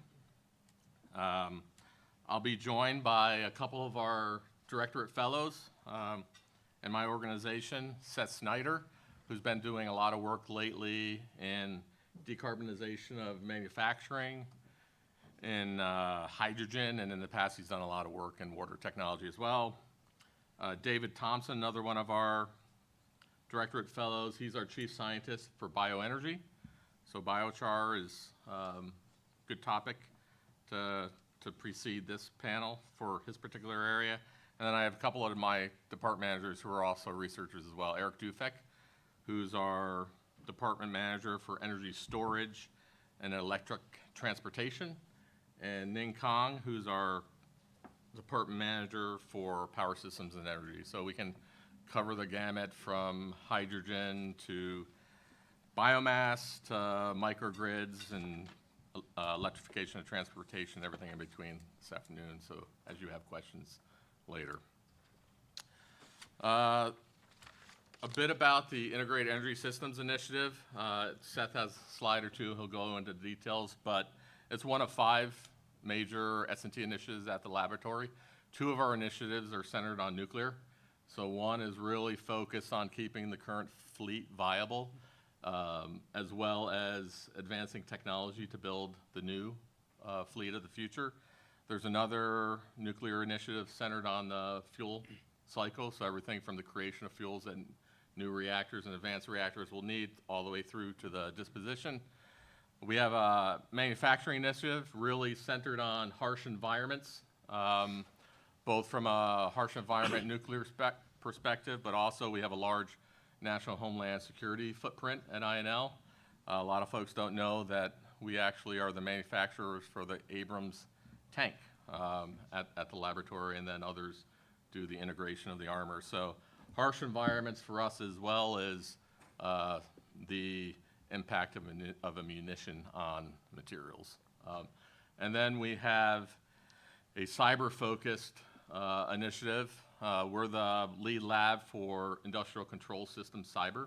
So think cyber for the grid, cyber for manufacturing, et cetera, the operational cyber. And then finally, what we'll talk about this afternoon is integrated energy systems. So this is really where we collaborate with the nuclear side of the lab, as well as other laboratories such as the National Renewable Energy Lab, NREL, and the National Energy Technology Lab, NETL, as the labs who focus on renewables and fossil energy and carbon management.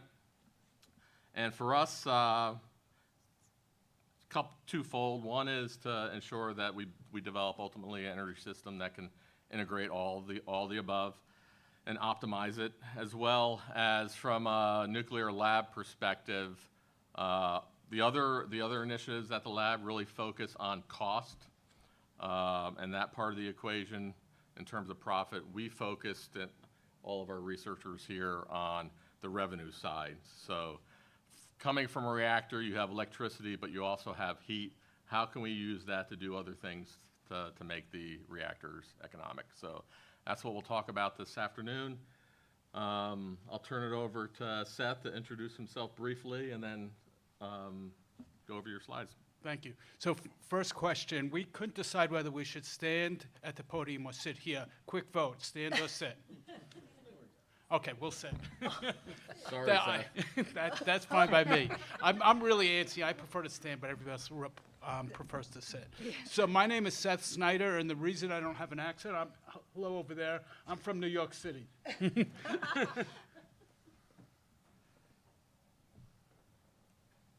So I want to start at kind of a big picture. Everybody's heard of the Inflation Reduction Act, and it's really transforming what we're doing in energy. And it is really looking at decarbonizing virtually everything. And I'm not going to go through all these details, but the importance in here is that there's carbon capture as we manage clean energy in here, alternative fuels, which is what the biogas work is on, commercialization of EVs, clean hydrogen. I've spent a lot of the last 2 years on clean hydrogen, nuclear, and a bunch of other things.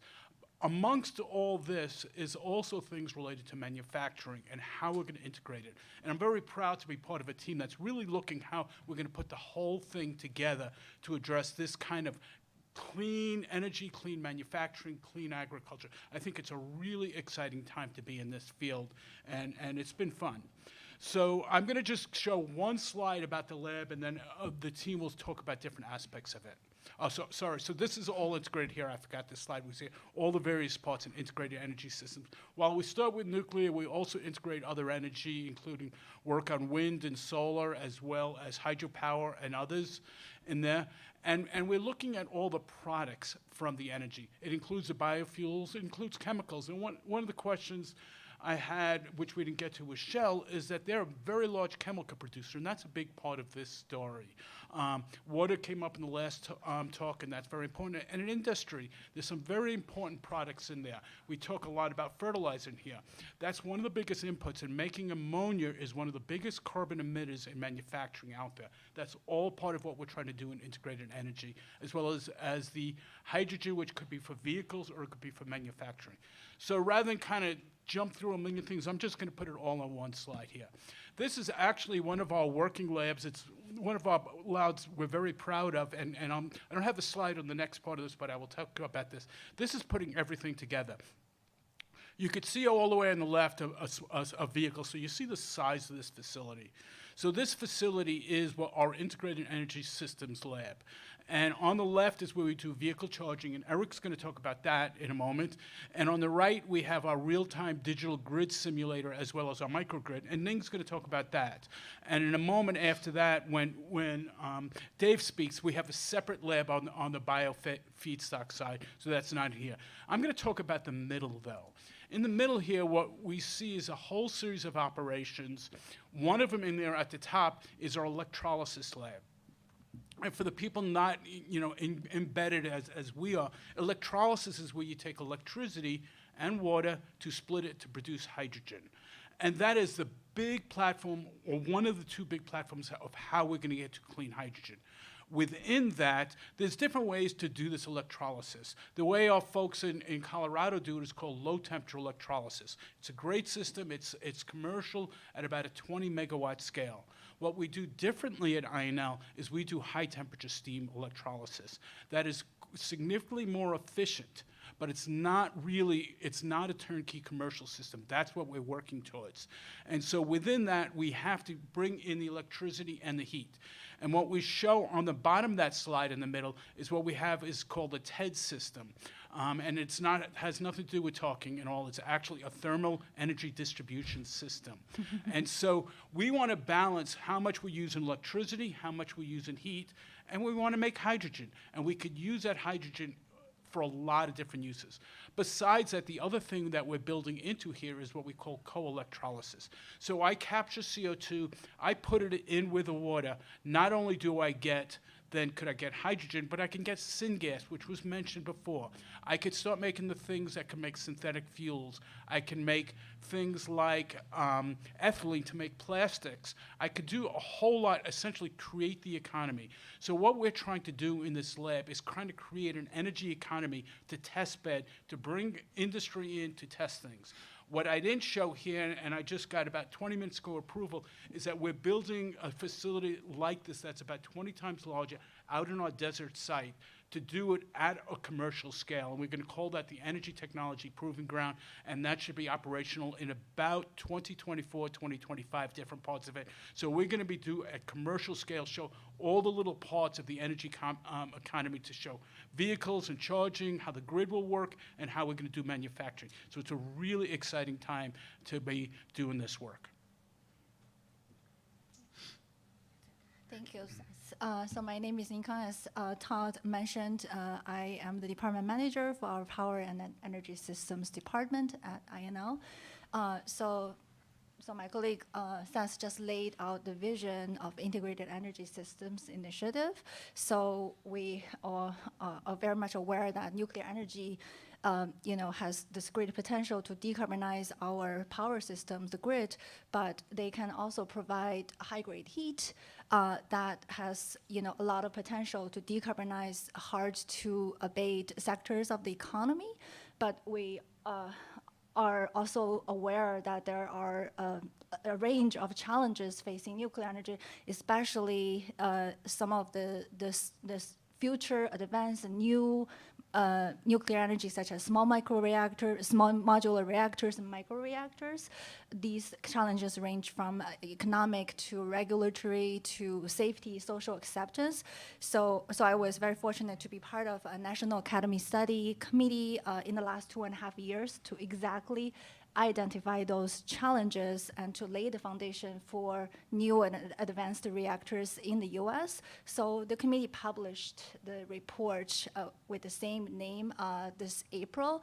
So I wanted to share a few of the findings there. So first of all, nuclear energy not only can provide the energy that is needed for the expansion of electrification, but they can also provide capacity services for future grid with a lot of renewable energies when they will have periods of time when solar, wind, and batteries cannot contribute to the system in sufficient quantities.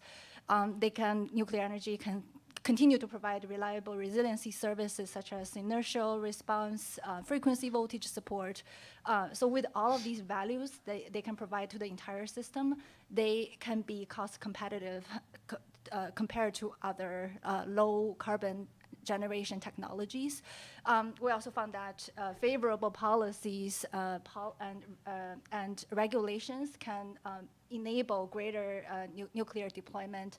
For example, the Inflation Reduction Act has provisions for clean energy technologies such as production and investment tax credits, which also include nuclear. So we think these policies can greatly nurture the commercial deployment of nuclear reactors.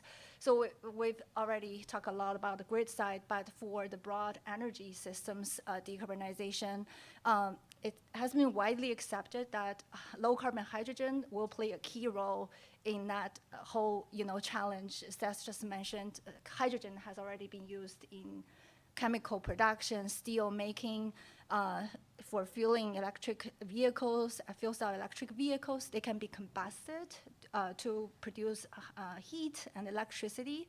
And more importantly, hydrogen-based fuels such as ammonia, synthetic fuels, they are widely regarded as alternatives to replace fossil fuels for the long-duration transportation sector. So to produce such amount of hydrogen really requires to decarbonize the whole economy requires a huge amount of energy, but not just any kind of energy. Ideally, high-density heat sources such as nuclear energy. So yeah, the study found that nuclear energy is essential to achieve our decarbonization goal.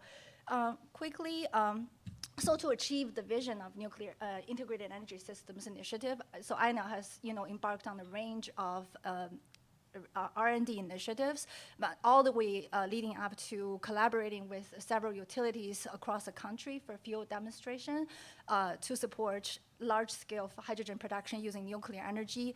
And we actually use the lab facility that Seth just talked about the Energy System Laboratory to test out a lot of solutions. So we integrate our power system grid simulator with our TEDs, the thermal generations, transport, and thermal storage, as well as our hydrogen facilities to integrate these technologies in our lab, do a lot of testing before we take our solution to the field.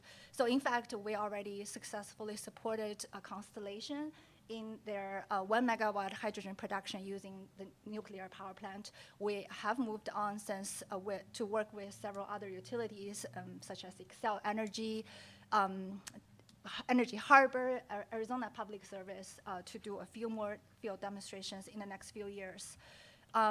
So the last point I want to highlight is, one of the exemplar programs under our Integrated Energy System Initiative is our Net Zero Microgrid program.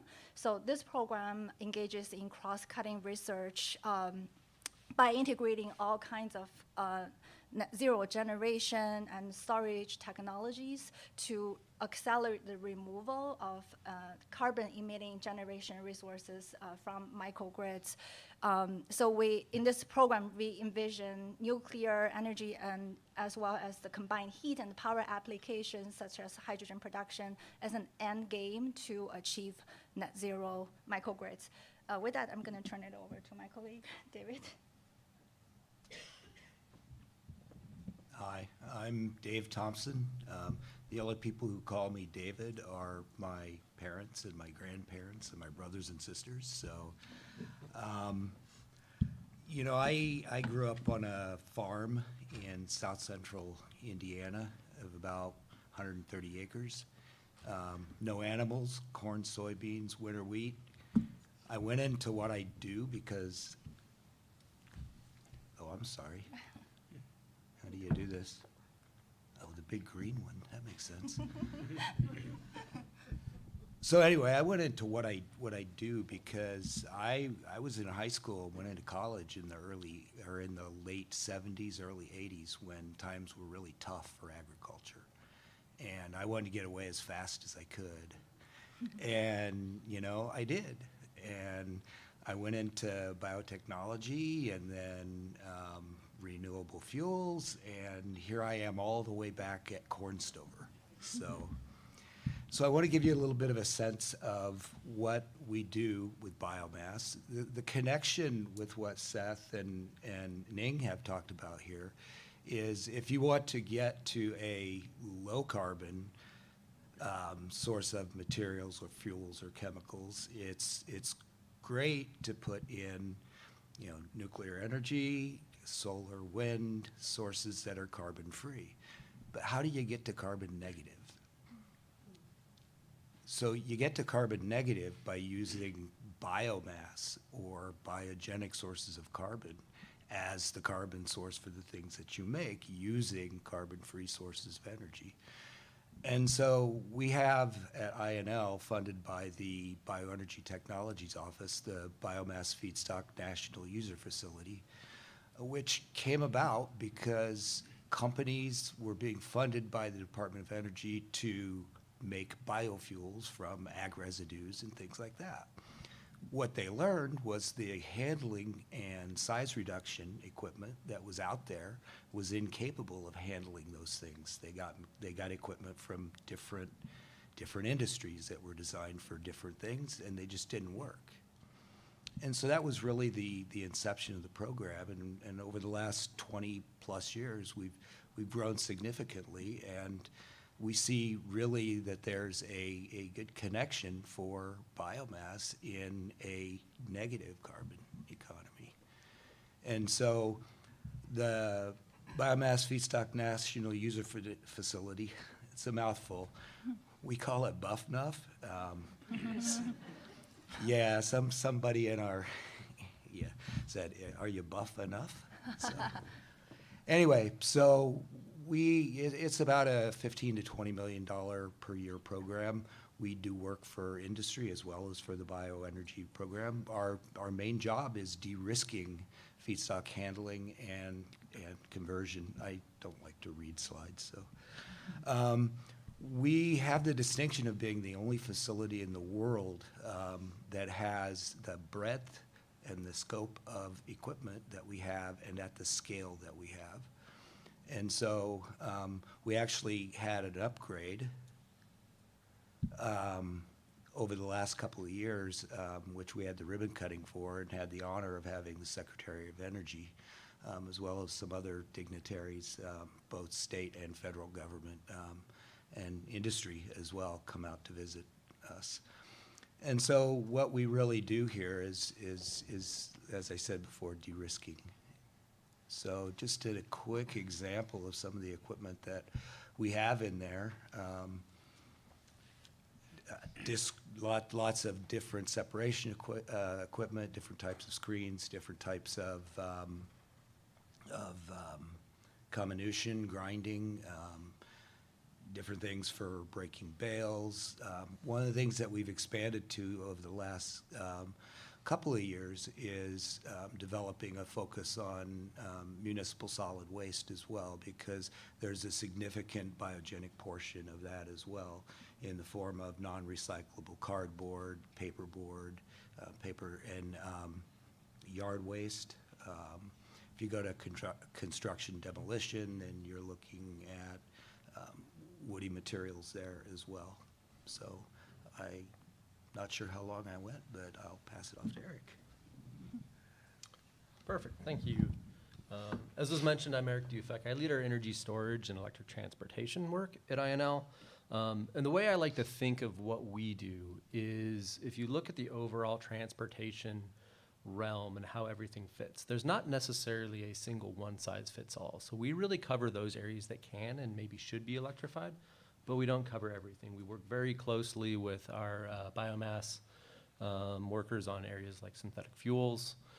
We work very closely with Ning and others on hydrogen to actually understand, there's some, if you think about, breaking out light duty versus medium duty versus heavy duty, how everything kind of fits together so that we have kind of a full inclusive idea of where transportation falls and how we can actually make an impact towards decarbonization. One of the things that I actually like to think about, especially as it applies to kind of what we're talking about today with decarbonizing in the West, is that if you think about which portions could potentially become electrified, right? You've got the everyday driver driving around. There's also a very significant amount of tourism that comes into the West. So thinking about and making sure that we actually have the resources and everything lined up and that we have the technologies that we need to move those forward is really kind of where we focus. So if you look kind of, depending on which screen you're looking at, either the right or the left of the room, really the work we do ranges anything from basic battery materials, and I'm not going to talk too much about that at all. Advanced battery systems is really where we start talking about how do we demonstrate and develop the batteries that we're going to need for both stationary as well as transportation systems. How do we integrate all of those together? And that's really, what does it mean for charging infrastructure? So if you are going to be taking a light duty vehicle or a medium duty or a heavy duty vehicle and charging it, do you have the power that you need? And how do you actually manage and understand what that does? And then lastly, how do you think about that as a system? So really working closely with Ning and others to say, how do we pull everything together so that we have the support system holistically and not just saying we can put this charger here, knowing that you have the distribution system to actually get that energy where you need it. And then lastly, across the entire top is making sure we do everything in a safe and secure fashion. So we do a lot of focus, working very closely with our counterparts in National and Homeland Security Directorate on ensuring we have cybersecurity. So I have two kind of slides kind of overviewing some of the areas that we hit. So this is kind of the timeline of battery testing at INL, and it goes back to 1983, 1984, when we first started testing the first systems thinking about electrifying transportation. So starting anything from lead acid or nickel metal hydride all the way out to early lithium ion to, we've evaluated batteries that are in current electric vehicles about 5 to 10 years before they actually were in the vehicles, to now we're looking at the next generation, so lithium metal, looking at solid state batteries, looking at everything that is starting to be discussed in terms of different types of chemistries for stationary storage as well. and really thinking of how we pull that so that we can jointly work with industry as well as the government to actually co-develop and, move things forward. The last thing that I want to hit on, and this kind of goes to kind of the comment I had on tourism, is that the other area we're really trying to pull on is understanding charging infrastructure. So if you've been looking in the news, there's been a lot of stories coming out lately about how charging infrastructure does, or in some cases does not work. So depending on which report you're looking at, some entities will say it's maybe 70% reliable. Other systems, so like the Tesla is a bit on the higher side above that. But what we really want to do is ensure that as we think about kind of developing public-private partnerships, is making sure that any driver can pull up to any station and charge any vehicle at any time, and that's really important to us. So we're leading the ChargeX, or Charging Experience Consortium, which is really important because that'll allow us to make sure that the chargers work, and it really fits well with the other work that we're doing in terms of understanding the entirety of, can we get the power where we need it? And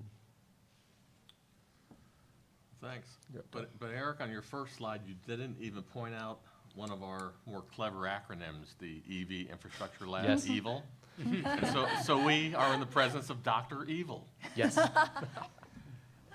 Okay, on to the questions.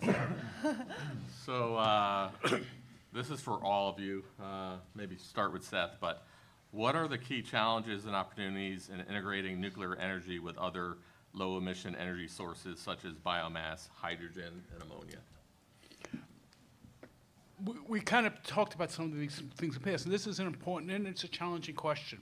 These are very large volume emitters and very large energy uses. There's a couple of things within here. One is that reliability of the grid and the balancing intermittent with base load. It's also the size of the grid. As an example, iron and steel, I work closely with an organization called the Association Iron and Steel Technologies on their decarbonization committee. And we look at iron and steel and we say, okay, DOE just invested $7 billion in a hydrogen hub. If you took all of the hydrogen that we expect to be produced from a $7 billion investment, that would not provide enough energy for a single iron and steel plant. And so part of it is scale and thinking about things, how we'll pull things together.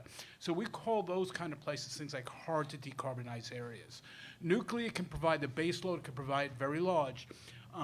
One of the things INL is looking at, and you hear in the news a lot, is looking at small modular reactors. How do we go to a time frame where we could build and get hundreds of megawatts of power available, which was what we would need for some industrial applications, versus 10 megawatts that we might need for charging, but not the gigawatts where we traditionally saw light water reactors. So it's an interesting opportunity, and we have to think balance in terms of intermittency, in terms of operations, and also the scale that's needed for different operations.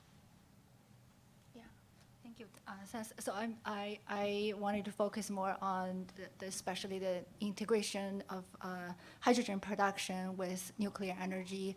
So there are still a lot of challenges, for example, in terms of the engineering aspect. And Seth briefly mentioned there's two types of electrolyzers, the low temperature and the high temperature ones.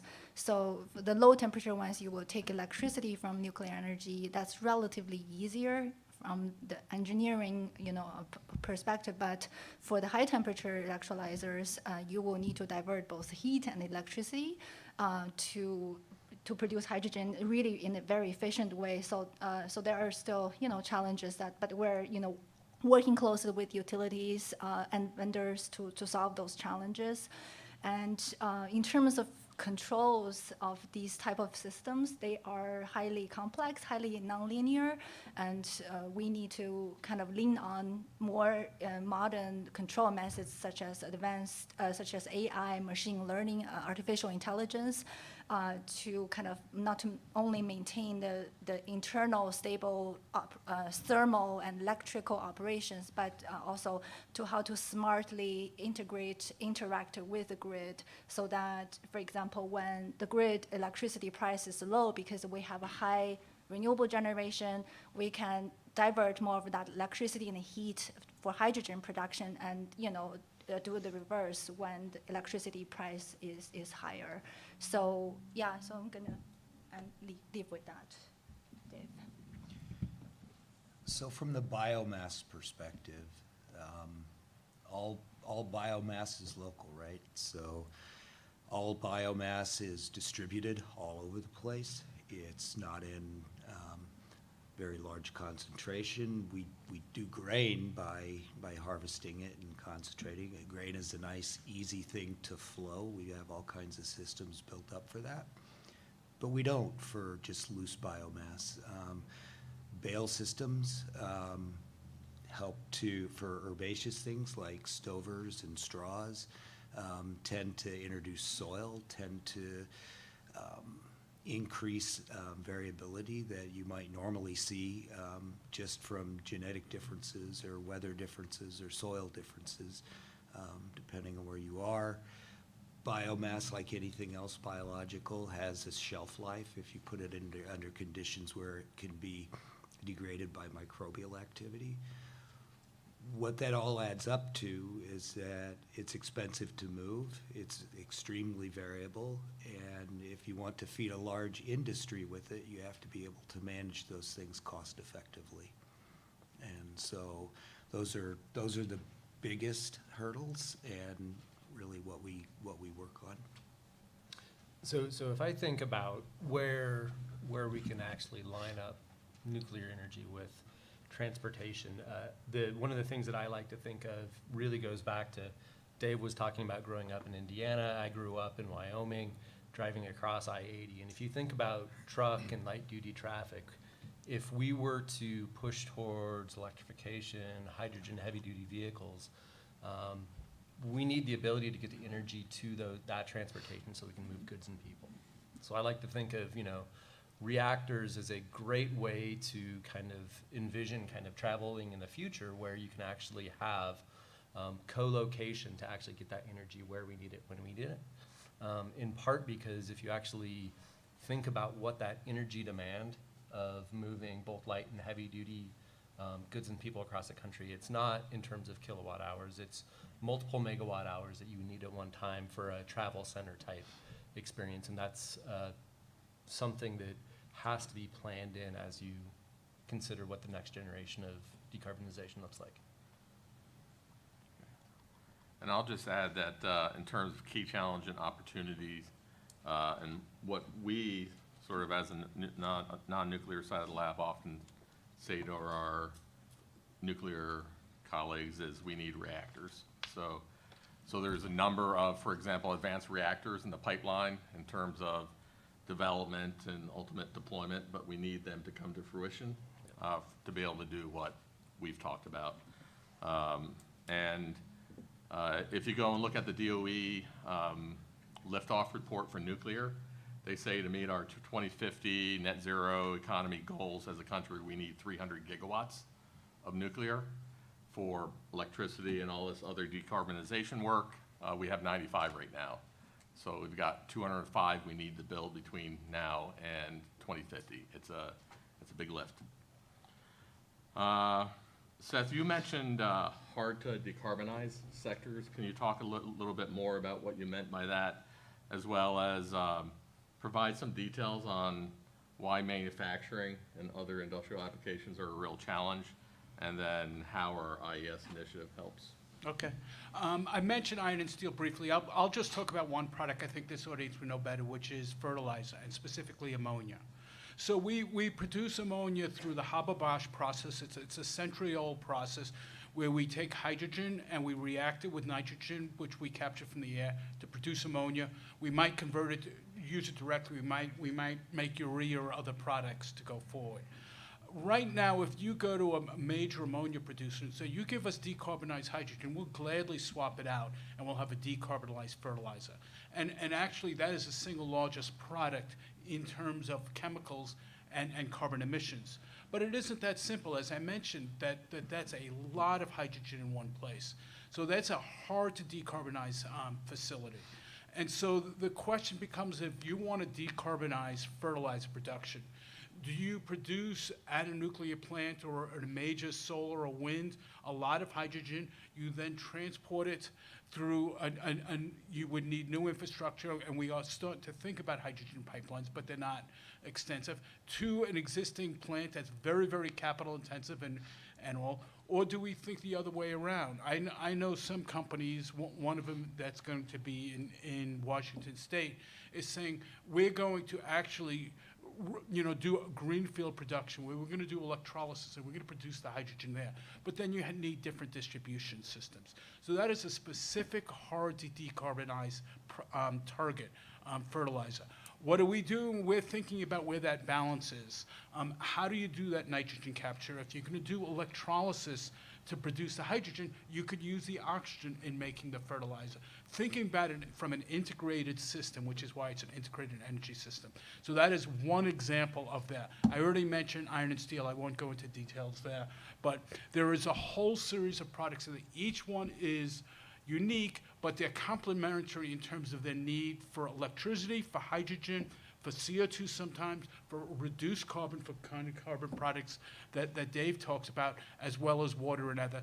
And in our integrated energy systems lab, and when we commission it, the proving ground, we're going to bring all these resources together at a scale that industry can make sense and start going down a pathway towards hard to decarbonize sectors with a big focus on manufacturing. Anybody else have anything they want to add? Okay. Ning, this one's for you. So you mentioned grid resiliency. Can you talk about how our work and the work in your department contributes to bolstering grid resiliency and enhancing the stability of the energy system? Yeah. Well, with respect to our work under integrated energy systems, when we use nuclear reactors, whether it's a current fleet or future small modular microreactors, so they do not depend on fuels such as the natural gas supplies, and they do not depend on the weather. So they are regarded as one of the most reliable and resilient type of generation. These type of generators, they come with what we call inertia. So that's very much needed for now, and especially for future power grids with a lot of renewable generation, because these are the first line of defense when a power system, for example, has a disturbance, loss of a generation. These are the first reactions that system can have to bring the system back to normal. Our work and these type of generations, they are what we call voltage source. Basically what they do is they can provide what we call black start capabilities when, for example, a huge chunk of power system is down, have a blackout because of a natural disaster, and they can provide that kind of resource to kind of bring back the power system to restore operations. So yeah, so I think these are the ways how I see our work contribute to reliability and resiliency of the grid. Okay, this is for everybody. Maybe I'll start with Eric down on your end. But you all have talked about different decarbonization pathways for each individual areas. Can you discuss the techno-economic aspects of deploying these pathways? What are the key considerations in terms of cost effectiveness and feasibility? And Eric, maybe include in that for you the battery recycling, the materials need, and everything. Okay. Yeah, so I think there's a lot that goes into the techno-economics. One of the big things as we think about a lot of emerging technologies is not only what the technology it is, but how do you actually get the materials and need for it. So that includes both kind of recycling of existing streams, but also more and more as you think about domestic capabilities, it also means a lot of focusing on primary sources. So how do we make sure that we equitably and environmentally safely actually get the materials we need through mining or other mechanisms, right? So a lot of that is going to come into how you think about the overall economics of developing the different technologies moving forward. So biomass is different from just about every other product that you could make in that it is characterized by a diseconomy of scale because it's distributed, because it's low energy density. In order to get much of it in one place to use in pretty much every other manufacturing process, which is driven by an economy of scale. The larger you go 1 unit larger, you don't go 1 unit more expensive. And so manufacturing processes for chemicals and materials are benefited by larger scale. So with a distributed resource, larger scale means you have to ship it farther at higher carbon intensity, at higher cost, which then limits the size of the facility that you can build to use it. So it ends up being a trade-off of economics of the feedstock versus the product. When we were looking at biofuels, all fuels are high volume, low value relative to other things that you could make from the same feedstock. And so there's a bit of a mismatch there. And one of the things that we look at with integrated energy systems is using the biogenic carbon, you have the ability to make fuels, chemicals, materials, carbon sequestration products such as biochar, things like that, that are carbon negative, but at the same time, either on their own or with appropriate incentives, depending on where you are, can be worth more than the fuel.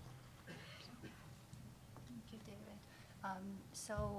Seth earlier brought up this hydrogen hub, and also I talked about the nuclear hydrogen demonstrations that we have been working with several utilities. I wanted to shed a little bit more light on the techno-economic analysis, the cost side of these technologies.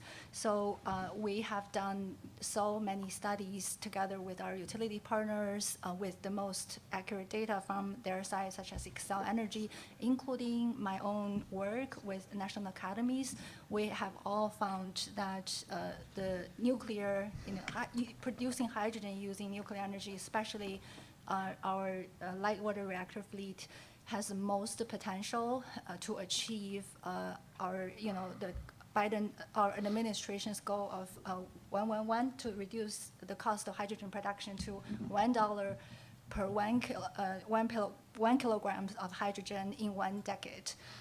So what we found that the cost of the levelized cost of hydrogen essentially is tied to mainly two things: the capacity factor of the hydrogen plant, as well as the cost of electricity, and that explains because the nuclear, our light reactor fleet has relatively lower cost of electricity, and they are highly available. They are always available to produce hydrogen. So, and we did a lot of comparison with other technologies such as renewable, with hydrogen production, as well as natural gas, with the incumbent one with natural gas with carbon sequestration and utilization. And so renewables, for example, they provide really cheap electricity, but they suffer from the low capacity factor, so they're not always going to be available. And for the the incumbent technology, natural gas with CCUS, and they are tied to the price of natural gas, which is highly volatile. It's still hard to predict the future, and also they're geographically limited. So yeah, and we also need to think about the whole value chain of hydrogen production, including the transportation, storage, and distribution. When, for example, with renewable energies, you need to likely size up your storage and your pipelines, and which kind of reduces the overall economics of the whole cost of hydrogen. So yeah, so that's what I wanted to share. I'm going to share three crazy concepts. One is building off what Dave said, that the question about distributed systems versus centralized systems. And there is a benefit to the distributed systems in avoiding the centralization, the transportation costs. And that also has an ancillary benefit in terms of a more resilient system, is when you have very centralized facilities, you have risk of collapse and major loss of some economic activity. So I'm a strong believer in that, in distributed as a path forward. And to achieve that, things like electrification, and in the first panel we heard some of the disadvantages of electrification, but electrification allows us to be distributed because it doesn't require as much pressure. And pressure costs money and always says go big. And so by doing things electrified, you actually can be more distributed. And so I think that adds and would contribute to decarbonization. And the two other things when there I was going to say is efficiency. I haven't heard anybody talk about efficiency today, but when you make systems more efficiency, that's free. It's almost like free energy and free carbon reduction. So by making our systems more efficient, which is a lot of efforts, is almost always a low-hanging fruit. And the high-hanging fruit is the carbon capture. We heard mentions of DAC, direct air capture. We will have to do that when we have to go negative, if we, as the numbers go up. But that will always be the highest cost way. And that's because we're trying to get from 450 parts per million up to 1 million parts per million. So that's a lot of work, so a lot of energy, so it's less efficient. And within that, whether we're doing carbon capture from a flue stack or we're doing direct urban carbon capture, I think we have to look at passive ways of doing the sequestration. Right now, there's big investments in essentially compressing it and putting it in underground basins. That takes a lot of energy to store it underground. We're looking early into ideas around mineralization. If you react it with biochar, which is high in metals that absorb CO2, if you spread it out on soils and lands, that's passive ways that will be less energy intensive, and I think they'll be win out in the long run. Okay, let's open it up to questions from the audience.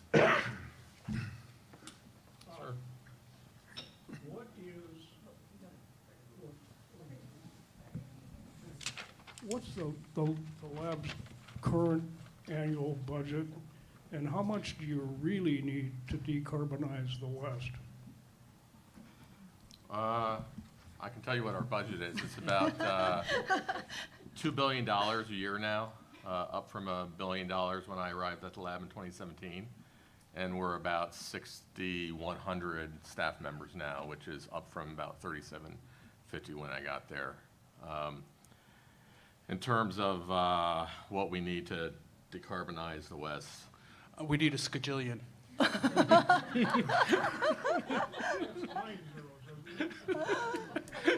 An undetermined number of zeros. Skadillion.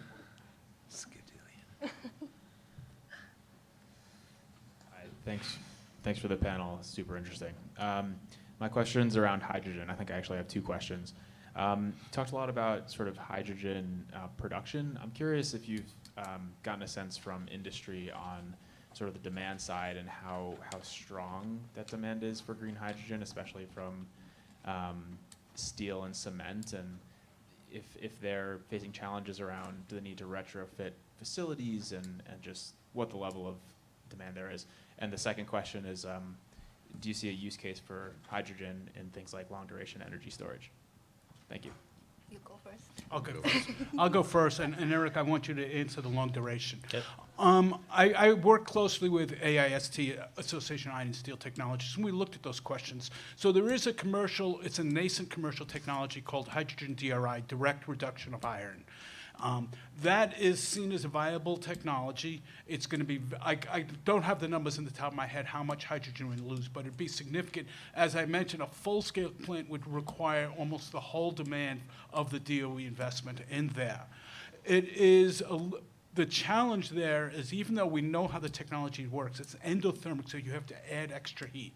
So one of the things that I've proposed, we're about to publish a roadmap, is that it's actually an exothermic, so you have excess energy if you use syngas rather than hydrogen.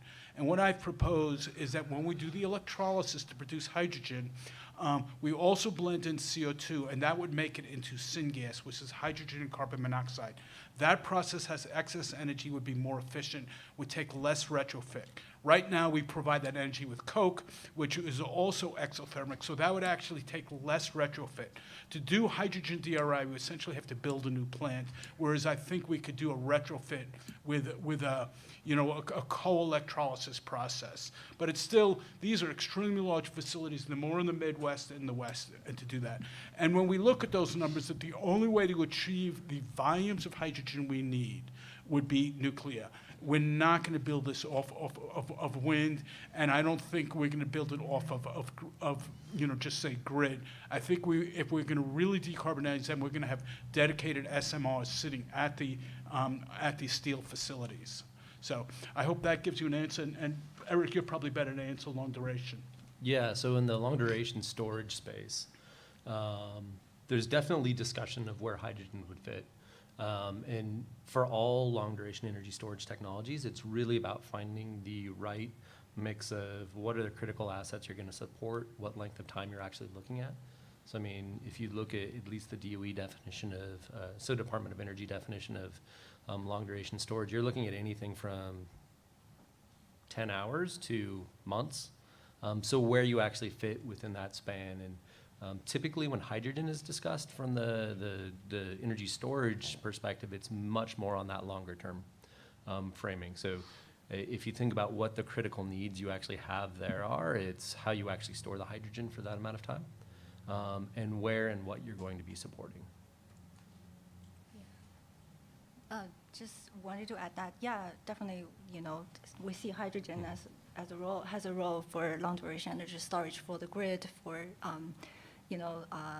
resource adequacy, resiliency perspective, and we actually have been doing a lot of research to understand the actual feasibility of storing hydrogen in geological formations. What are the biological, the mechanical, geological reactions that that we will face? We haven't understood them yet. So actually, INL is doing a lot of research regarding that. And in terms of hydrogen demand, I've reviewed a lot of literature regarding this, and they disagree from country to country. But most people would agree that it would be industry that would be needing hydrogen first, like chemical, fuel production. And then in terms of using hydrogen for power generation through combustion turbines or fuel cells, and people actually, most literature say that's going to be, beyond the current decade, starting from 2040. That's when they will see more of hydrogen playing that kind of capacity. So yeah. In the long term, if we think of 2050 timescale, ground transportation, heavy freight, 18-wheelers is probably the biggest market for hydrogen in terms of total demand. But we have a chicken and egg problem there. You need the hydrogen production. You need essentially the infrastructure, whether it's the travel centers of America. And one of the things BP did as a company is they acquired the company. And one of the reasons they could build that. And then you need the Peterbilts of the world to provide the vehicles, which now is significantly more expensive. So it's kind of a wait and see who first, because we need all in place at the same time. So we're starting to see that with the hydrogen hubs, where we're going to have demonstration scales of these things. But ultimately, I think that heavy-duty ground transportation will be the biggest consumer of hydrogen, but I think we're at least a generation away from that. Maybe one more question, Andy? I have a question as to whether any of you can speak to the techno-economic potential of producing hydrogen in conjunction with biochar production, either during the production of the biochar or by using the biochar itself as a feedstock for hydrogen production. Dave, Sure. Look into it. Sure. I'm a chemical engineer. I can answer anything, right? How many significant figures do you want? What's that? How many significant figures? So typically with anything biomass, the first thing starting out looking at biomass is to make syngas for making a fuel or something. And you're looking for a certain carbon to hydrogen ratio for that. If you're just producing hydrogen itself, you can, I mean, there are folks out there trying to make it by pyrolyzing, and they have the biochar. The biochar then goes to sequestration or soil amendment, and then they gasify the oil itself to make the hydrogen. And so that's how it's typically approached. Any biochar is going to have a pretty low carbon to hydrogen ratio on that. And so I'm assuming that the way you would do it is just probably combust it. And I don't know.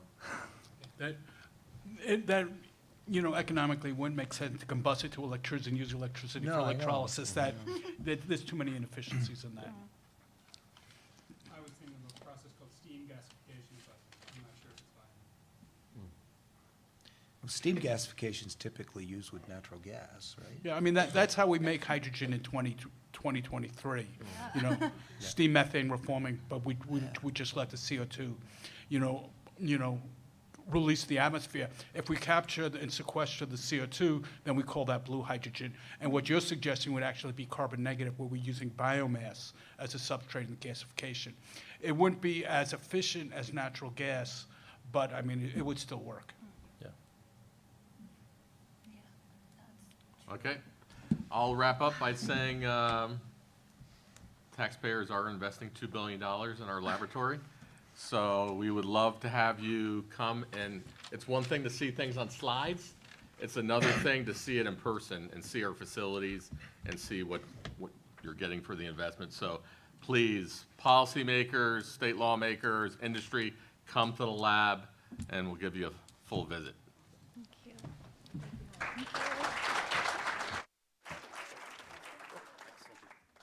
So we'll take a quick break before we wrap up with our fourth and final panel. So thanks again to our panelists and Todd for leading that. So we'll see you guys in about at 4 o'clock.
Great. Well, thanks, folks, for sticking it out. We've our last panel of the day, last but certainly not least.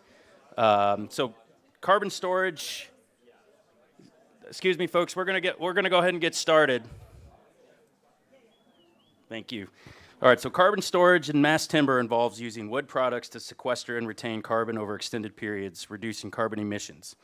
Mass timber products, such as engineered wood used in construction, offer a dual benefit by not only storing carbon from forests, but also extending its retention with long-lived building materials. This approach not only helps abate carbon emissions resulting from wildfires and decomposition, but also supports forest health treatments, presenting a promising strategy to offset carbon while fostering sustainable forestry practices. Here to lead this conversation on mass timber is Rachel Jameson, Vice President of Markets and Sustainability for the American Wood Council. All yours.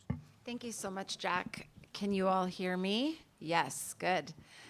It is a real treat for me to come to a talk where I get to tell a good news story. There aren't a lot of those these days. And as someone who grew up in Montana and I've seen firsthand the forest health issues that we're looking at. We have some right now solutions through mass timber that we're gonna dig into a bit today. So we're gonna start with some introductions. Generally, I would start the introductions, but we're gonna do this in order of the value chain, starting with the forest and ending with the building. So with that, I want to welcome Jennifer Okerlund, the Director of Idaho Forest Products Commission. Hello, and thank you for the invitation to talk about mass timber. As Rachel indicated, my name's Jennifer, and I support Idaho's Forest Products Commission, and we play a support role actually to Idaho's forest products industry through education, ensuring that our citizens not only understand but support the balanced, responsible management of Idaho's economically vital public and private forests.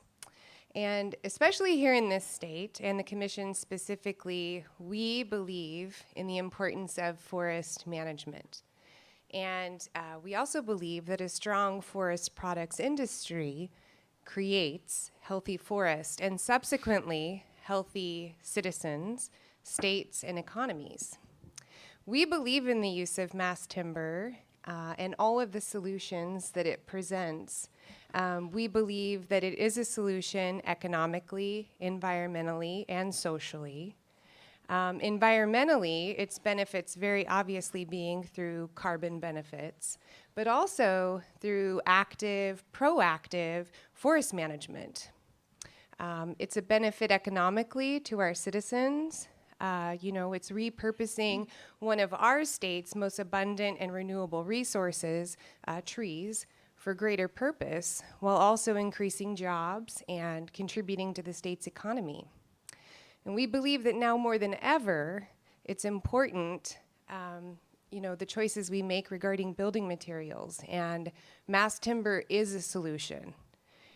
We think it's a misunderstood solution, and I hope we talk a little bit about that today.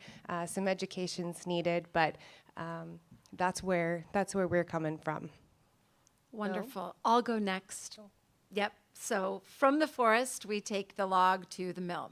My name is Rachel Jameson. I'm the Vice President of Markets and Sustainability with the American Wood Council. The American Wood Council, or AWC, is the voice for North American wood products.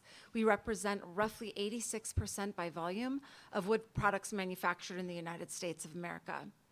At American Wood Council, we are, I say with love, a kind of a wild group of geeks who are deep in on the technical aspects of both building with wood through codes.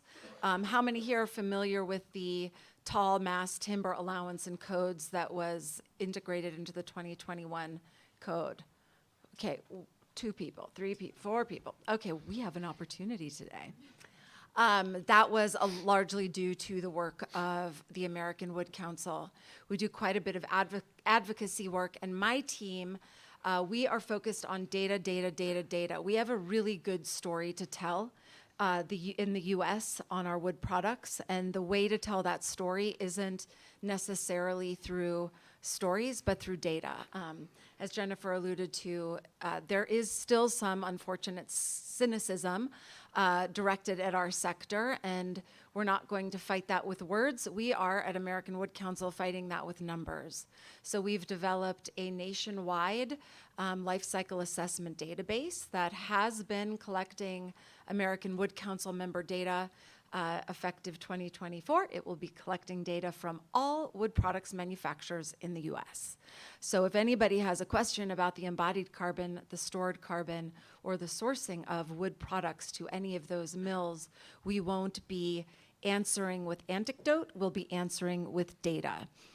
We do have, as we're talking about what we believe in, at American Wood Council, we believe that wood products are a right now climate solution that help not only the health of our forests that are struggling under the weight of climate change, but also add vibrancy to rural economies that really create so much of the culture of who we are as Americans. And how do we keep those cultures and those communities thriving? Wood products is one of the ways. We also believe that by bringing wood products into more urban and densely populated areas, that we can start to bridge the gap between rural and urban and demonstrate that our rural communities are, as I've said, offering up a right now solution to climate change that the urban communities sometimes struggle with finding. We've had it in our rural communities all along. So delighted to be here and to be having this conversation with everyone. With that, I'm going to pass it to Bill Parsons. After the mill, the wood leaves and heads off to be made into buildings, and that is where Bill's group. Bill is the Chief Operating Officer at Woodworks. Thanks, Rachel and Jennifer. Great to be here and talk to you all about what we're seeing in practice across the country. Woodworks is a nonprofit funded by the wood industry to essentially grow the wood market beyond single-family houses. We, of course, all of us likely live in a wood house, and the industry saw after the last downturn the need to diversify and get into multifamily commercial institutional buildings. So we've been focused on those segments of trying to understand how to use wood in a very economical, safe manner. And then along comes mass timber, and American Wood Council has gets that into the code that essentially creates the new game plan board for us to operate in. And we, Woodworks, we train architects, engineers, contractors, and developers on how to use wood. So if they have any question on how to build a wood building beyond a single-family house, that's what our team is in place to do. We primarily do that through first education and then second project support. So we have we're going to have, in 2024, we'll have 18 regions where we have 18 feet on the street that are going office to talk to architects, engineers, or contractors on job sites or developers, wherever they are at, and answer their questions. And then we have a technical team behind the scenes that is basically poised to answer anything that our field team can't answer, provide education content and resources to further grow the overall segment.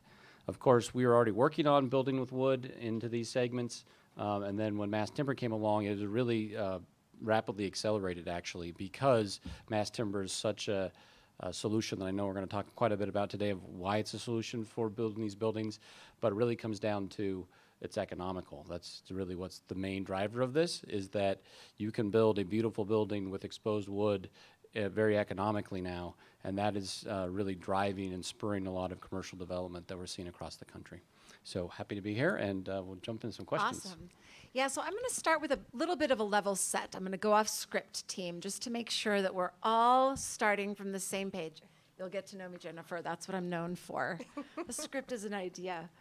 How many folks are really familiar with the carbon cycle in forests and wood products? Enough so that if I said, so talk to me about what the dry volume of a wood product is as carbon by weight, you'd be able to say, easy answer. A few folks. Yeah. Go ahead. I think it's a worthwhile topic to give just 2 seconds for before we dive into some other level setting. Trees sequester carbon, CO2 from the atmosphere. So in many ways, our sector, I like to say, cleans up after the messes other sectors make, where they're pulling it out of the atmosphere after it's been emitted. What makes a tree grow broad and tall is the carbon that it is sequestering. There are points of diminishing returns. So in our sector, we get a lot of comments around, don't get a tree for the sake of carbon. If carbon is your only management objective, you'd be harvesting more and harvesting earlier before that point of diminishing return. There are many reasons why certain areas aren't harvested, national parks, et cetera. Carbon is not it. It is not justified by science. Once the tree is harvested, wood is 50% by dry weight carbon. So if you put that wood into a building, all of the carbon that it sequestered, i.e. the messes of other sectors that it cleaned up, are stored in the building for the life of the building. How many of us have seen 100-year-old, I mean, again, Montana girl here. I know that some of those barns that I grew up around were not just built.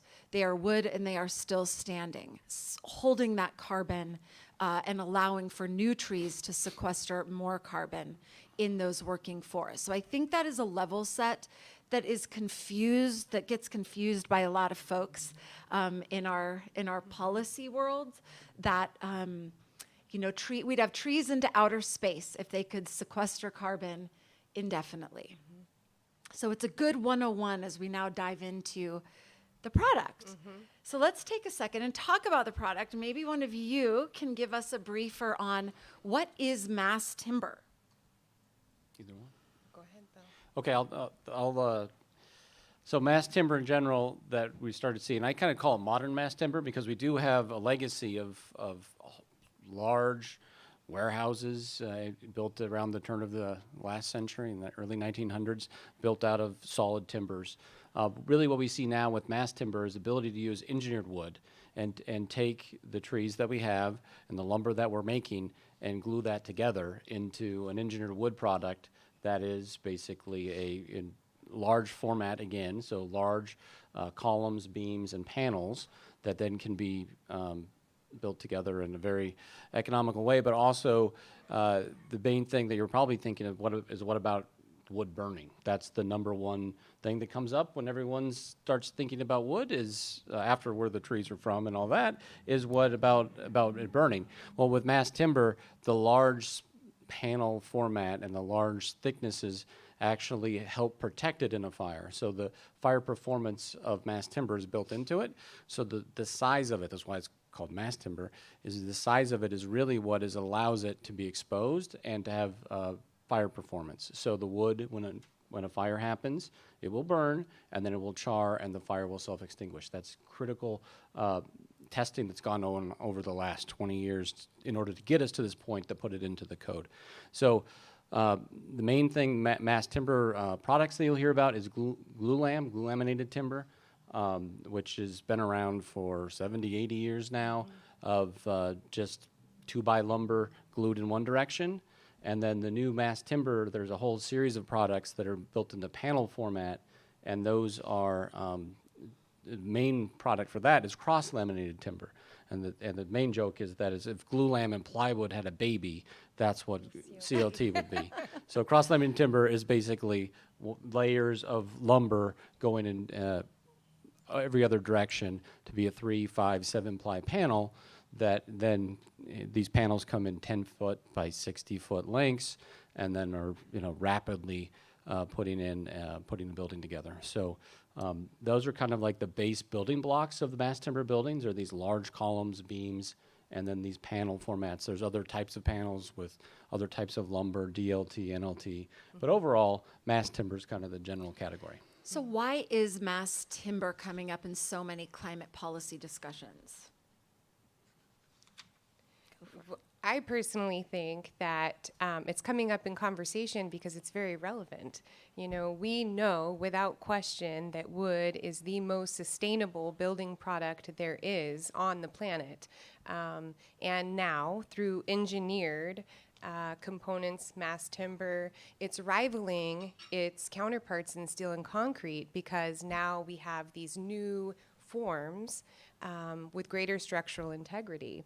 And I think, it is a climate solution, and people are really starting to see, as you come out, Rachel, and talk about, new trees sequestering more carbon and trees reaching carbon maximums, they see the benefit in the cycle, and they're starting to come around and see it as a solution. And so personally, I think that's why it's coming up in conversations more so. It's also more beautiful. I was just going to say, and then there is the peer-reviewed body of work called Biophilia that is saying that if children are exposed to wood grains in a school, there was a wood innovation grant funded by the U.S. Forest Service, finished last year, looking at schools in Seattle. Test scores increase. If adults are exposed to, not that this room isn't beautiful, it's not. Not very natural, though.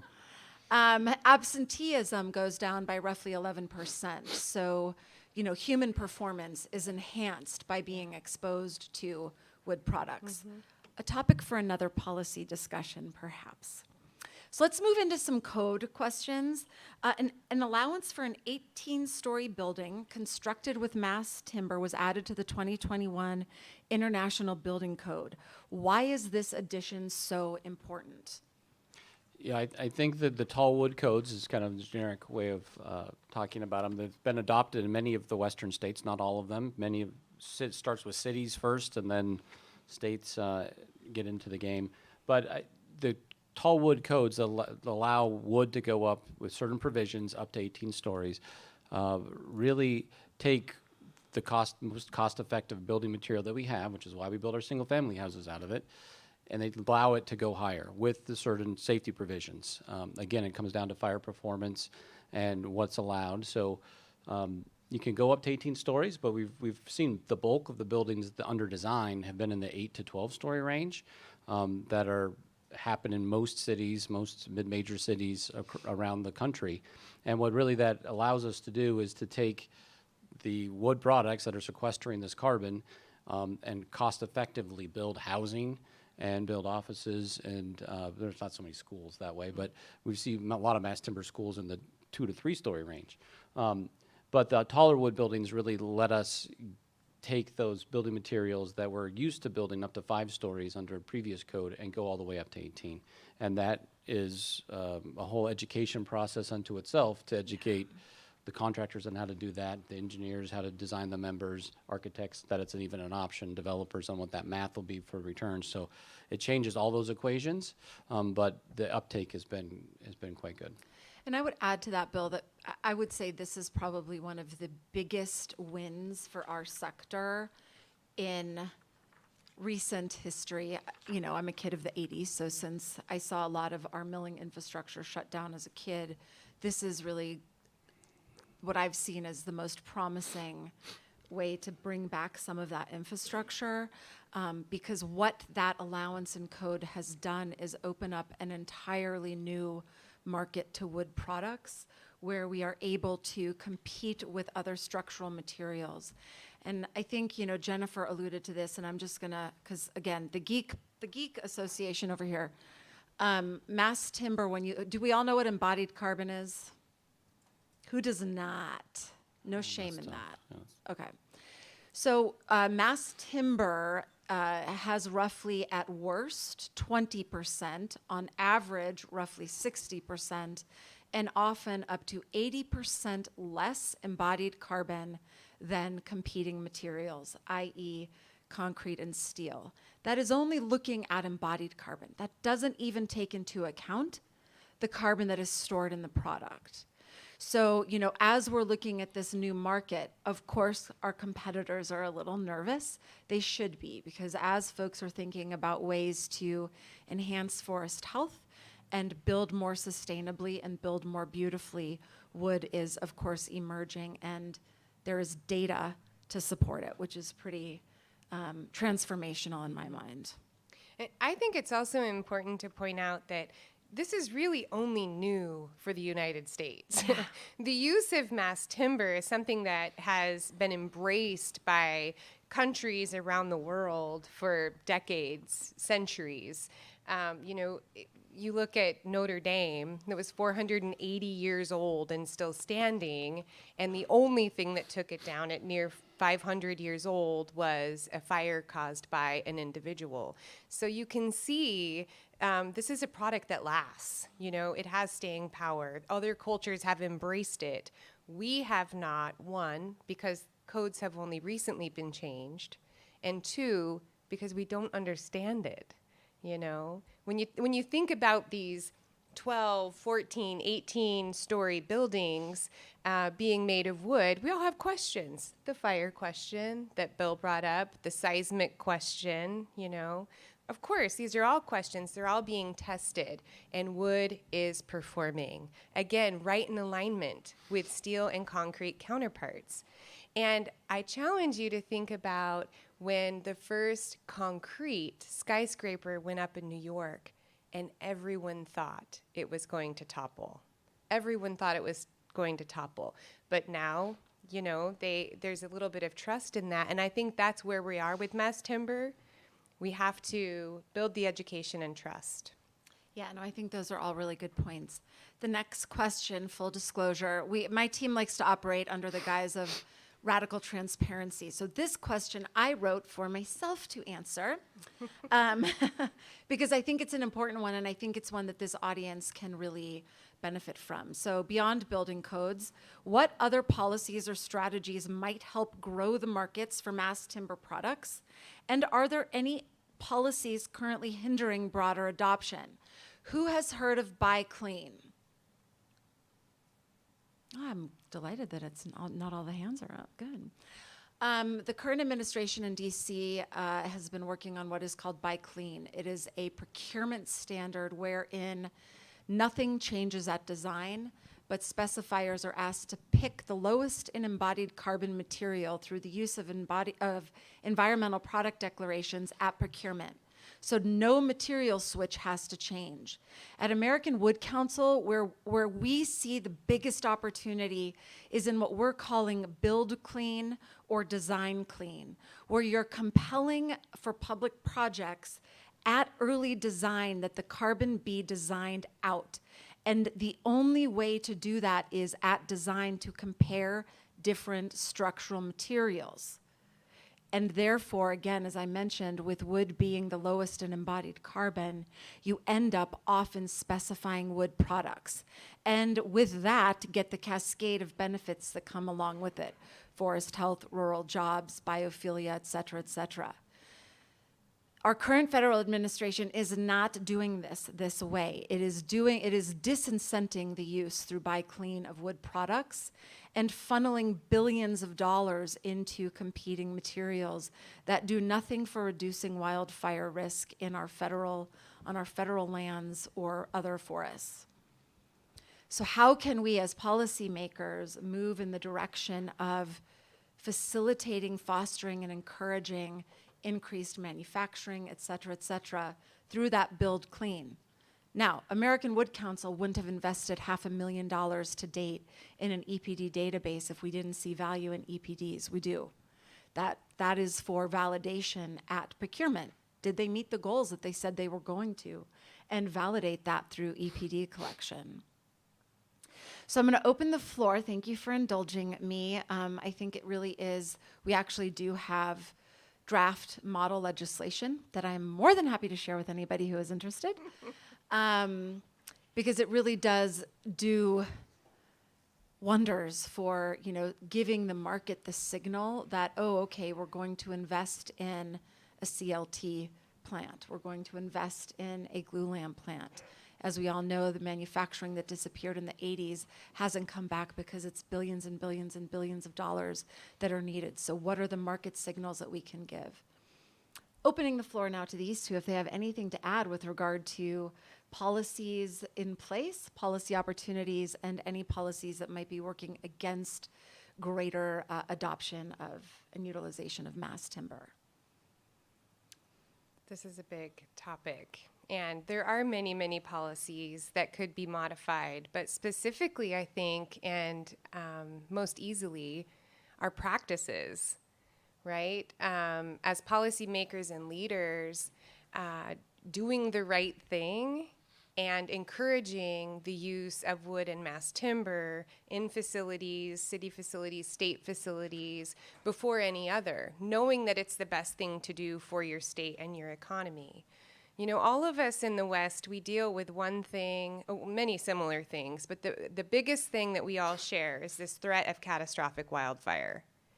And this is also, mass timber, the use of wood, is another unifying thing for us all, because we could be doing a better job together managing our forests, encouraging our federal partners to open up their wood basket and let us do this good work that leads to healthier, managed forests, reducing the threat of catastrophic wildfires, and the federal funds spent on firefighting, and putting it into proactive use for these products, creating jobs, creating the facilities we need for our citizens, and doing it together, right? But we need a blueprint to do it, and it starts with you all realizing that this is definitely the right way to go. I'm going to ask a specific. Oh, go ahead, Bill. Well, I was just gonna. I might go where you're gonna Yeah. ask anyways. But I think related to this is that overall, one thing we talked about the products and where they are. So across the country, there's been basically 900 projects built. There's another 1,000 under design, and that's really without any of these things in place, which is really the tailwinds of recognizing the carbon benefits of wood, having there be, cities and states and federal government kind of leading with by example, like, yes, let's create a market for these products. This is already really starting to really take off within the design community based on just the beauty of these structures that go up and how cost effective they can be. So this can, pour gasoline on the fire, so to speak, if there were additional policies related to this. And I think one of the other headwinds that we really have is the adoption of code and understanding of what is there and what exists. Because the reason Europe has adopted mass timber faster than we have here, or initially did, was because they have a performance-based code. So they go through their steps of engineering and one-off designing and engineering each building, and then if you can prove it, you can build it. The U.S. Model codes are really based upon a prescriptive set of rules, a cookbook of if you do this and that for fire performance, for fire, egress, et cetera, then you follow that cookbook. This is the office structure of type 3A, and this is what you get, how big that building can be. So that's really what the codes allow, is setting up that framework. And that framework is there because it's efficient in order to get buildings permitted and approved.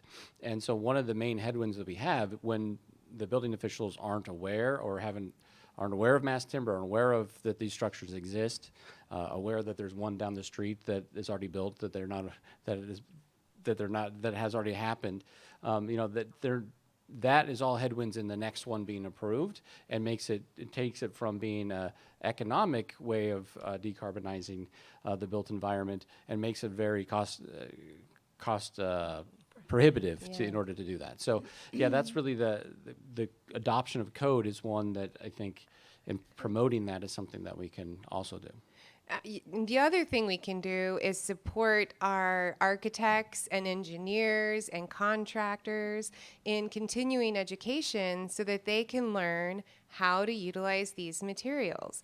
That is a huge barrier. So once the code's in place, then you need all of the experts to know what they're doing to put them on the ground. And it may sound silly, but that is one of our largest obstacles, is that folks just don't know how to use it. And so and I can speak to Idaho, we're doing some really great things in our state with education to bolster workforces, specifically to forest products industry and our agriculture industries. But our state is really supporting these continued education opportunities for students young and old. And we really think that this should be one of them, that our contractors need to know that it's okay to use this material, you can source it locally, and here's how to put these components together. And we really think, and with young designers, it's okay. The code says it's okay, and our state supports it because it's the right thing to do. Yeah, and I'll add to that, at American Wood Council, one of our Farm Bill priorities is to get money into higher ed to provide education to architects and engineers. Currently, Concrete will pay for their own modules and teach folks how to build with concrete. The wood sector doesn't have the same financial backing, but we are definitely doing our part through the Farm Bill to try and expand the knowledge base of folks to build with wood in tall buildings. We're also looking at affordable housing. I think this audience is also looking, we're all thinking about how do we increase our housing stock and make it affordable. Mass timber, there are really a lot of examples of modular buildings that can be constructed in days, if not a day, for increasing that affordable housing stock. So, a lot of solutions that are at our fingertips, another Farm Bill priority. So I'm saying that if it comes up, we love that.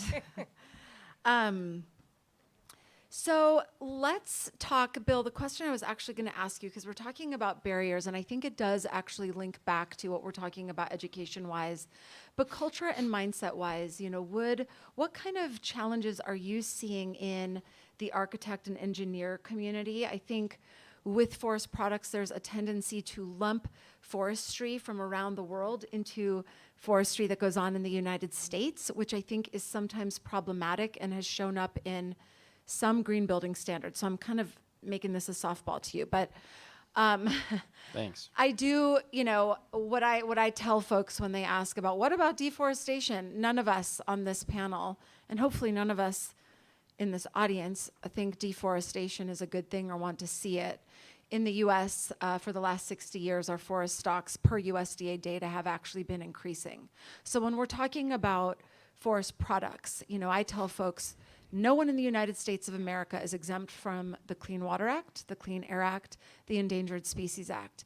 These acts are not in place in other wood baskets around the world, right? So we need to start to invite some nuance into this conversation. And that is where I'm going to pass it to Bill. How are you adding that nuance? Yeah, that's great. Yeah, I think that because of really we have generations of architects and engineers that were not trained on wood. I mean, I'm an engineer, and there was an afternoon we did some wood design basically until I got my master's.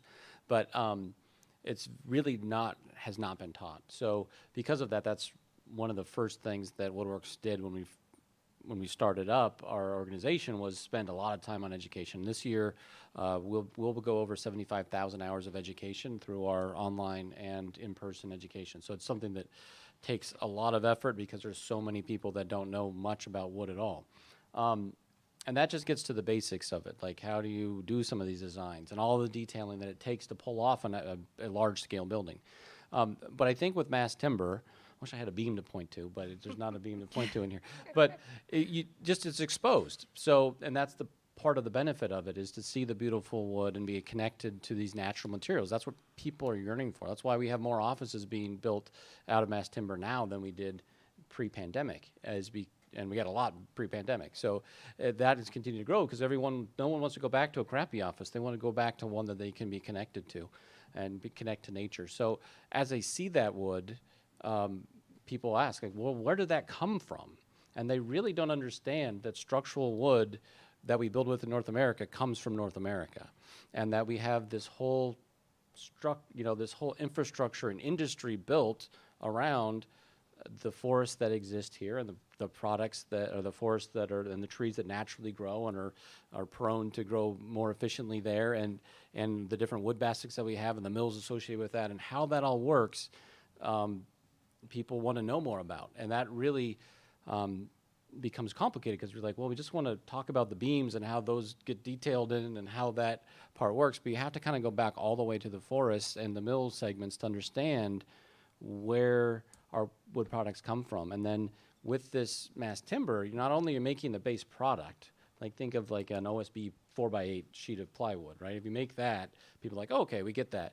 But these are specialty constructed and designed systems, so that the third floor column and beam and panel setup is specifically designed for that. So there's a digital twin of the entire buildings that had to be created, and CAD operators out normally in rural areas that are near the plant that have these very high paying jobs now to design and pre-design all of the components to run the CNC machines that then will drive the actual model and the actual building in the end.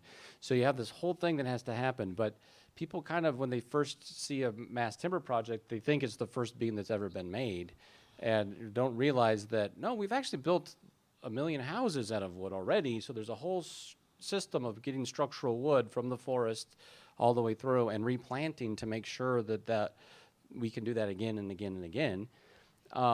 So that's the part that takes a lot of more explaining than we kind of initially thought, because we're not really doing that on the single family house side, because we get how that industry has evolved. Yeah, and I'm just going to throw out some more facts because I'm your friend on trivia night, but you've referenced a few things. 98% of the wood products manufactured in the U.S. are used in the U.S. Roughly 35% of all of U.S. forests are working forests. That's not all, right? Of the 35% of the forests in the United States that are working forests, i.e. intended to be harvested, only about 2% are harvested a year. Of the 2% that are harvested a year, more than that is replanted. I cannot find a better sustainability story than that. In Idaho specifically, for every 1 tree we harvest, 7 are growing, right? And the other fun thing is this industry has existed for over 100 years, doing the same thing. So if that's not sustainability, I don't know what is. And of course, to be mindful, I mean, a lot has changed within the forest products industry, and most specifically, you know, the last 50 years, and we've become, you know, we adhere to very tight standards and management practices, rules and regulations, and the water in Idaho is cleaner after managed forests through the industry than it was before, based on practice. But we're doing the right thing, and we've stuck around this long because it's the best thing to do in Idaho. Yes. I'm going to take us back to manufacturing for a bit. Having grown up in Montana, as I mentioned, I watched our timber sector really kind of, for the most part, disappear.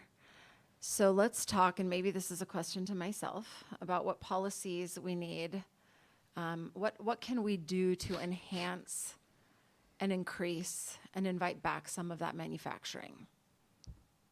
Go. Well, I mean, obviously, demand drives the market, right, and influences the industry. And so it's having conversations like this and making decisions that support the use of wood and mass timber, as an example, in projects that will stimulate the economy, increase the presence of the industry, and I think, you know, get some more mills. One way of the IRA money, the billions and billions of dollars, no dollar went toward increasing, enhancing, or rebuilding mill infrastructure in the United States. Given our wildfire challenge, to put it mildly, that is problematic. Given that we are one of the primary structural materials, problematic. And a lost opportunity. Because really, you know, this administration has done quite a bit of good work on addressing wildfire risk. So I think that there are mechanisms too, as we look at big federal packages for carbon reduction, climate change, addressing the challenge of climate change. You know, we need to make sure that we have a seat at these tables. Why are we not at the table? Because we're not a dirty material. So in the defense of the federal administration, they wanted to focus on the dirtiest materials first, understandably. But there might be room for a concurrent pathway for the already clean materials, right? Good. Yeah. I think I'm trying to be mindful as time as a moderator. And I think we're now at questions from the audience. Is that where we're at? Yeah? Okay. Sure. Are we ready? I think someone's going to come around with a microphone. This is a great panel. Thank you, guys. You're touching on something that Seth mentioned, and he talked about efficiency. It applies across the board and how that creates opportunities for carbon sequestration. So if the forest drives the mill, you have a built-in efficiency. Yeah. Which means we're easily sequestering carbon. Yeah. And I think that gets mistaken a lot. You know, if the forest drives a mill, we're not going to run out of trees. Correct? Yes, correct. Well, and there is research that shows that one of the most effective ways to keep forests as forests is to maintain robust and healthy markets for wood products. When we think about in the US, so US data, I cannot speak for what happens in Russian forests or Brazilian forests, but the pressure here to convert to other uses is when a small family landowner has no mill to send the wood to, and they might as well subdivide and turn their property into houses, right? So in the US, that is the biggest pressure that forest stocks are seeing. So, and on that note, Yeah. If you have infrastructure reintroduced, Yeah. then we have another efficiency for wildfire and salvage. Correct? Yes, That's correct. exactly right. Yes. So, and would you talk a little bit about the death of a tree? My father was a forester. He said, you can't save a tree. Yeah. They have a mortality. Yes. And not just gases, but water, because water's really important. And we don't talk about water enough in terms of dying trees, losing waterways, et cetera. Yeah, so I think what you're getting at is maybe COD from a dead tree. There's no tree that lives forever. So every tree, when we save it, will ultimately die. And I always tell folks, let's be intellectually honest. There are areas that I don't want to see harvested. Glacier National Park, I do not want to see that harvested, not because of carbon and all those trees are going to die, but because it is a beautiful place and I think it's good for the human spirit to be exposed to those places. Glacier Park is very different than a working forest. And so I think, you know, Jennifer touched on this before. There is research coming out, and I'll let you kind of carry that forward, that talks about working forest benefits to waterways. And I think, you know, like the Sustainable Forestry Initiative here in North America does quite a bit of work on the data around the benefits to waterways, et cetera, of actively managed forests. Yeah. They really Beautiful. do. Yeah. I'll stop talking. Well, I'm all of passionate. these things are true, right? Because forest management of today is very strategic and thoughtful, and there are experts up and down the chain that are weighing in on the best prescriptions for any stand of trees based on species and need and sunlight and nutrients. So it is science. All of this goes in to every single stand.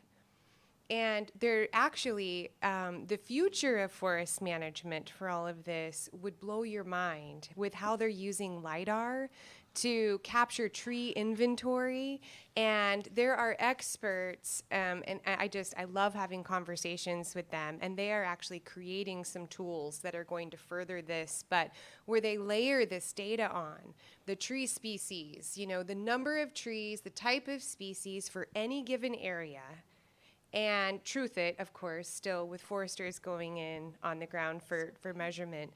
But they can specify if you specifically, if you're the land owner and you want to improve the forest health for wildlife specifically, they will give you a plan that maps out based on your LiDAR data, your species, and that does exactly that, right? And so with layered data, they really are very, very specifically creating these amazing spaces that are best for wildlife, best for water quality at the end, thinning to reduce the catastrophic wildfire, you know? And these are such important things because we're running out of time to make these decisions, you know? I mean, this is where we kind of take the conversation to a real serious note. Yes. Like, you asked earlier, why is this coming up in conversation? Well, because it must. You know, we can't continue on the paths that we have for so long, using the same building materials, the same way, to the same end. We have to get creative. We need to start utilizing the things that we have in our own backyards that we know are sustainable, renewable, and that work, right? And to all of these ends, forests can be managed with all of these benefits. And the output are these materials we can use with embodied carbon that's banked in near perpetuity. That's forever, folks. right? Unless it's burnt but we can't say that about other materials. I do also think that kudos go to the University of Idaho. I was there this last summer and was talking to them about some of this work that you just referenced. And I mean, University of Idaho is sort of at the bleeding edge of some of exactly what you've talked about. And if you haven't yet been to their new stadium, I walked in and got goosebumps. It is a mass timber building, and it is beyond, as a former basketball player, it really is an impactful space.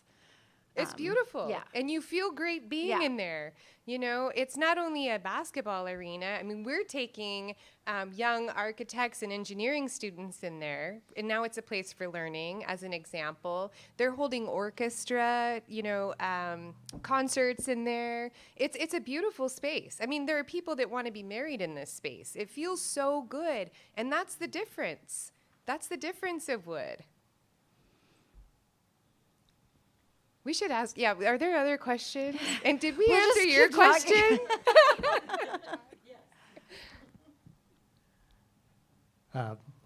So we've heard a lot of mention about wildfire risk reduction. And so just thinking about that from a mass timber perspective, I'm just wondering if you could kind of speak to some of the material that could go into mass timber production, because there's a difference between saw logs, a 16-inch diameter log, but the material that we need to be removing from our forest to reduce wildfire risk is not saw logs. It's that low diameter, low value material. And so what's the role of that in mass timber? Yeah, I can speak to this one as a manufacturing person. There are already multiple examples of that small diameter wood being used to make CLT. There is a mill in Washington, Vaughan Brothers, that does exactly that, pulls from federal forests the small diameter logs, turns it into CLT. So though, I do think we need to have a long-term vision that the small diameter is going to take decades and decades, unfortunately, to fix the problem that is currently there. But it'll also take investment in that infrastructure. And you have to ensure that that infrastructure that's invested in can take both the small diameter and the saw logs or the 2x4s that are coming from other mills in the region. Because ultimately, the hope would be all of the small diameter has been pulled from the federal forests, but with a multi-million-dollar investment in infrastructure, you need to make sure that there are those long-term supply agreements that prioritize the small diameter to start, but then also accommodate those saw log, diameter, and not, a 16-inch diameter log. You're talking really about a mature Doug fir, right? So they need to accommodate all of that for long term so that we can fix the problem and not make the same mistake again, right? By enhancing and increasing that active management ultimately of the mature trees after some of that smaller diameter wood has been taken out. And from a product optimization perspective, you have the inside layers that aren't really doing very much, so you have more transverse layers in CLT that can be lower grade.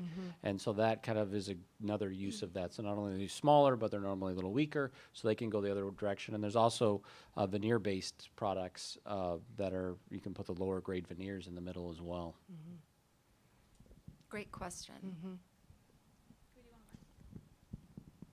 Question just on the costs. Like, if you're thinking about building a building, you have concrete, bricks, whatever. You're going to go and you're going to just do the examination right now, straight up. Like, sort of, can you compare the costs? And I guess if you had a green premium or something like that you did for buy clean, sort of what's the market share that could be taken up, sort of the roof, the ceiling? So I'll answer the cost one first, and then, so we've done this we have a business, because we talk to developers a lot, we have business case studies, that is the actual P&L statement of their individual projects, what was their pro forma that they planned on, and what did they actually achieve on each of these projects. So we know that if you design a mass timber building to be mass timber from the beginning, it can be very cost effective and on par or cheaper. Most of that is because of construction cycle time. You're going to build it so much faster because it's a prefabricated structure overall. And then also you're going to be able to charge more for the rents, and you get that side of it as well. So both sides of that can be very profitable for the overall project. If you take a building that was steel or concrete and at the last minute you say, make this wood, that's not very good use of materials. It's not optimized for the spans and the way that you would build a wood building. So then you'll be more expensive. The products will cost more. It'd be harder to do. Your detailing's not right, and that just, you're priced out of that. So it's not cost effective in all ways. But I would say without any incentives, we're building lots and lots of buildings. Heinz, for example, is now building their 23rd project worldwide that follows their office building as a developer. You may have heard of T3 Minneapolis is the first one. They have multiple in almost every city but Boise. So they've got a lot of those projects going, and they're not doing that because they're not making money. They have figured out their model, and they're stamping that out. And we have multiple people doing that. That's why we're up to 1,900 projects total in design or being built. So those projects people are making money on. The incentive side, the market that Woodworks works on overall annually is 1.2 billion square feet, and the multifamily commercial institutional market is 1.2 billion square feet built across the country. We built about 10 million square feet of mass timber. So it is like not even rounding error realistically in where we're at right now. We've done the math that we're going to round the trees. We have the math on how many we're going to harvest and what that would be if we go to 20-30% growth, what that would look like. And it really is not a problem in the big scheme of what we do with wood products already in North America. So the types of incentives, they could come from anywhere, of getting codes built, having more demonstration projects, more accelerators, to actually having there be being paid, the building owners being paid for the carbon that is in the building. So there's lots of options related to that. And to kind of lean in on that a little bit, there are examples of that. So the IPCC allows for 3 different ways to monetize carbon. Sequestration, the forest stuff we have all heard about sort of nonstop for quite some time. Avoidance, using wood instead of concrete. The delta that is created is able to be monetized. And then storage. So there is an example in Seattle, actually, of one of the University of Washington's buildings. They did an easement on the carbon, had it filed with the county, so it's its own entity, and brought in roughly $250,000 worth of carbon through storage in a mass timber building. So there is a way to essentially offset upfront costs. There's a group in the U.S., I think there are a few, but the one I'm familiar with is Aureus Earth, who is really kind of focused myopically in that space, which is pretty exciting. While we wait for the economy of scale to hopefully catch up. I have a real easy question, because you guys are doing a great job, and I didn't even know how to spell force until today, because we don't use it in the Army that often, so because our stuff's really thick. But I live in a city that claims it's a smart city, and it's got more engineers than anywhere in the country, more PhDs than anywhere except for California. So I say all that to say, I ain't seen a wooden building built lately in Huntsville, Alabama. So I'm here today to tell you, I'll carry your water back there, but I got to have somebody to help, somebody to reach to, because I don't have anything here. I haven't seen anything, and I was afraid you guys would go and not be here tonight and not be here tomorrow, and I'd lose you. We're here tonight. We're here tonight. Reach out. I would love to carry you and introduce you to the right folks in Huntsville, Alabama. Yeah. I got no problems doing that, and I can't guarantee anything, but we went from the 3rd largest to the largest city in the state of Alabama in the last 5 years. Yep. So I'm very intrigued by this, and we're always looking for something different. So this is different today, based on what I heard from you. Yeah, absolutely. Woodworks has helped on quite a few multifamily projects, not necessarily with mass timber, with light frame, 5/2s, just densifying multifamily projects in that area. We also have been pretty active with what Lend-Lease was doing on the privatized Army housing side. So Redstone Arsenal has a mass timber hotel, one of the first built. Yeah, so we built that with Lend-Lease. We've done blast testing on mass timber, and then they built. They actually have one going up right now in Fort Liberty, but that's the 6th or 7th. I kind of lost count of what. I'm trying to be politically correct, but yeah. So we've kind of gone through blast testing, and we have amount of work that American Wood Council is doing on the policy side related to pilot programs, and Woodworks is supporting ERDIC on the actual implementation of and development of military structures related to that. But there's a number of, we've got blast videos. You want to see mass timber getting blown up in slow motion, it's on our website. I believe the U.S. Army Corps of Engineers is also undertaking some pretty massive projects. Yeah. That being said, it's not enough, and I think that your point is well taken. So we are here for a resource for you. Just this week, we found out that the NDAA includes 3 mass timber supportive provisions. It's taken years and years to get that, and there's still a tiny bite out of a gigantic elephant. So, you know, there are a few small victories, but is it enough to actually move the needle? Not yet.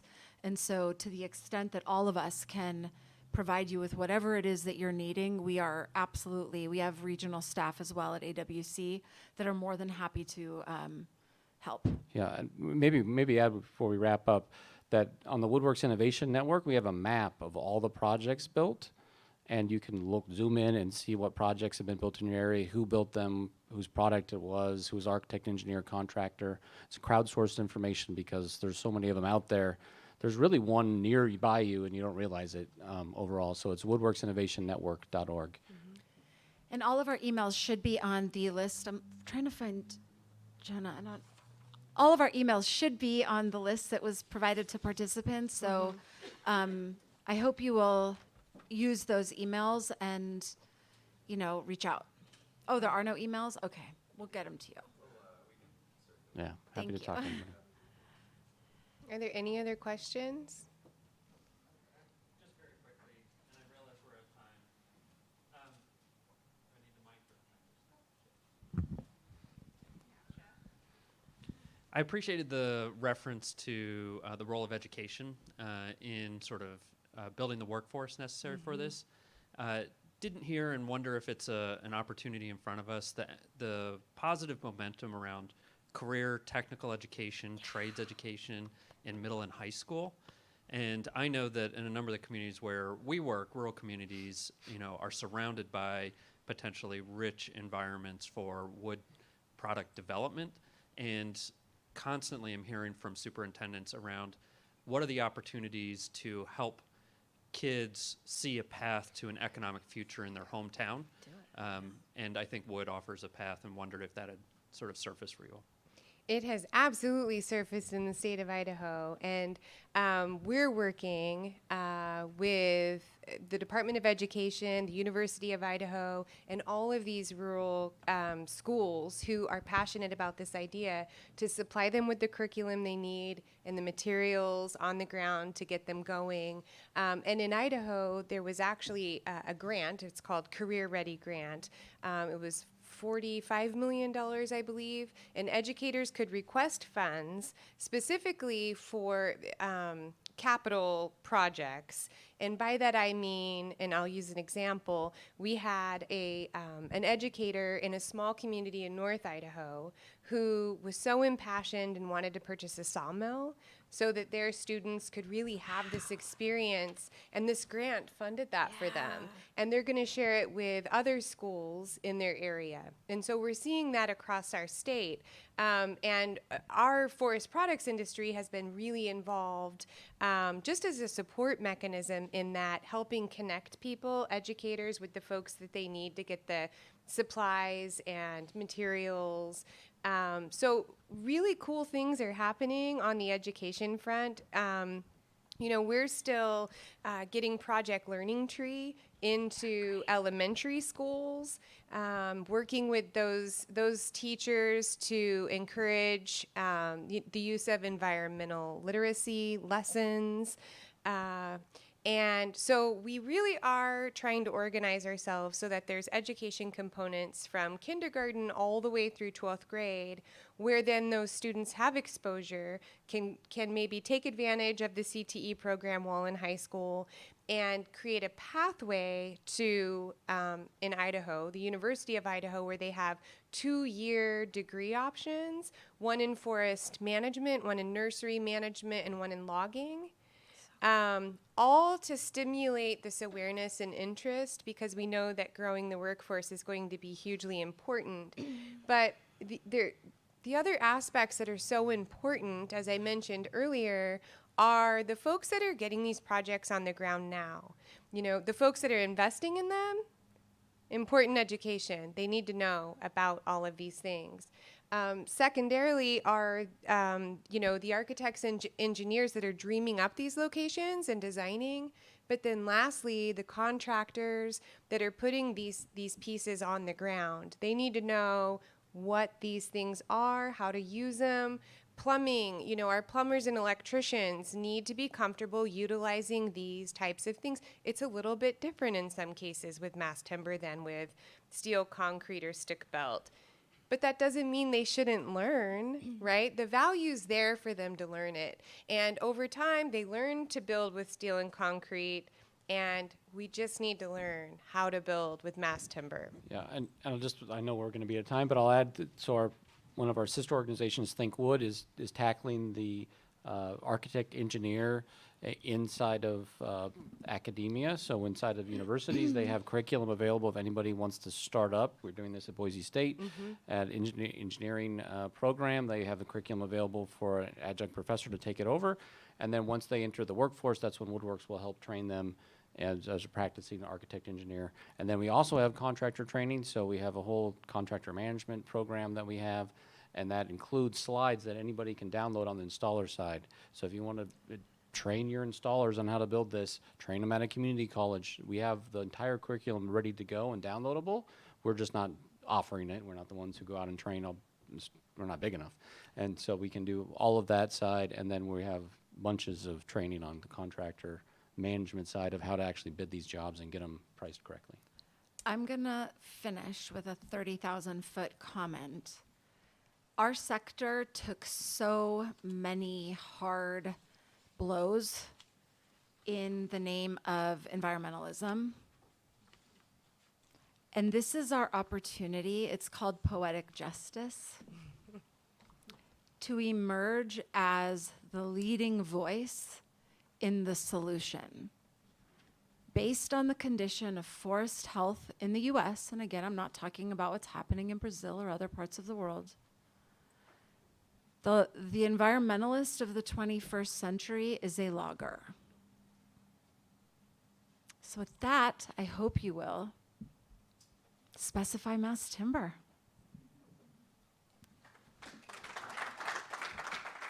Thanks, Rachel. Appreciate the last panel. That was fantastic. Just a few housekeeping notes. Just certainly wanted to thank everybody for participating today, our panelists. I think your valuable expertise will certainly inform our recommendations in the report that will be coming out later in 2024 at our annual meeting. I certainly want to thank Governor Little for hosting us here in Boise and our initiative sponsors for making this work possible. And then I also want to give the WGA team a shout out. Raise your hand, staff, team. You guys you're the best. There's a lot of work that goes into this. Eric, especially thank you for all your work on the tech side. Couldn't do it without you. So please join us at the reception at 5:30. It's down at the Cottonwood Grill. It's about a 5-minute walk or so from here. Tomorrow, breakfast will be available starting at 7:45 in this room before Wyoming Governor and WGA Chair Mark Gordon will kick off day 2 of the workshop. Just thanks again for everybody's participation, and for those of you that tuned in through the live stream, we appreciate your participation in the Decarbonizing the West initiative, as well as your continued support of Western governors. So with that, look forward to seeing everybody on day 2 tomorrow, and hope to see many of you at the reception tonight. And don't forget your name badges as well. Carrie was that was my strict instructions, is you guys are in charge of your name badges. Bring them tonight, and then as well as in the morning too. So thanks again, and we'll see you at the reception. Thanks.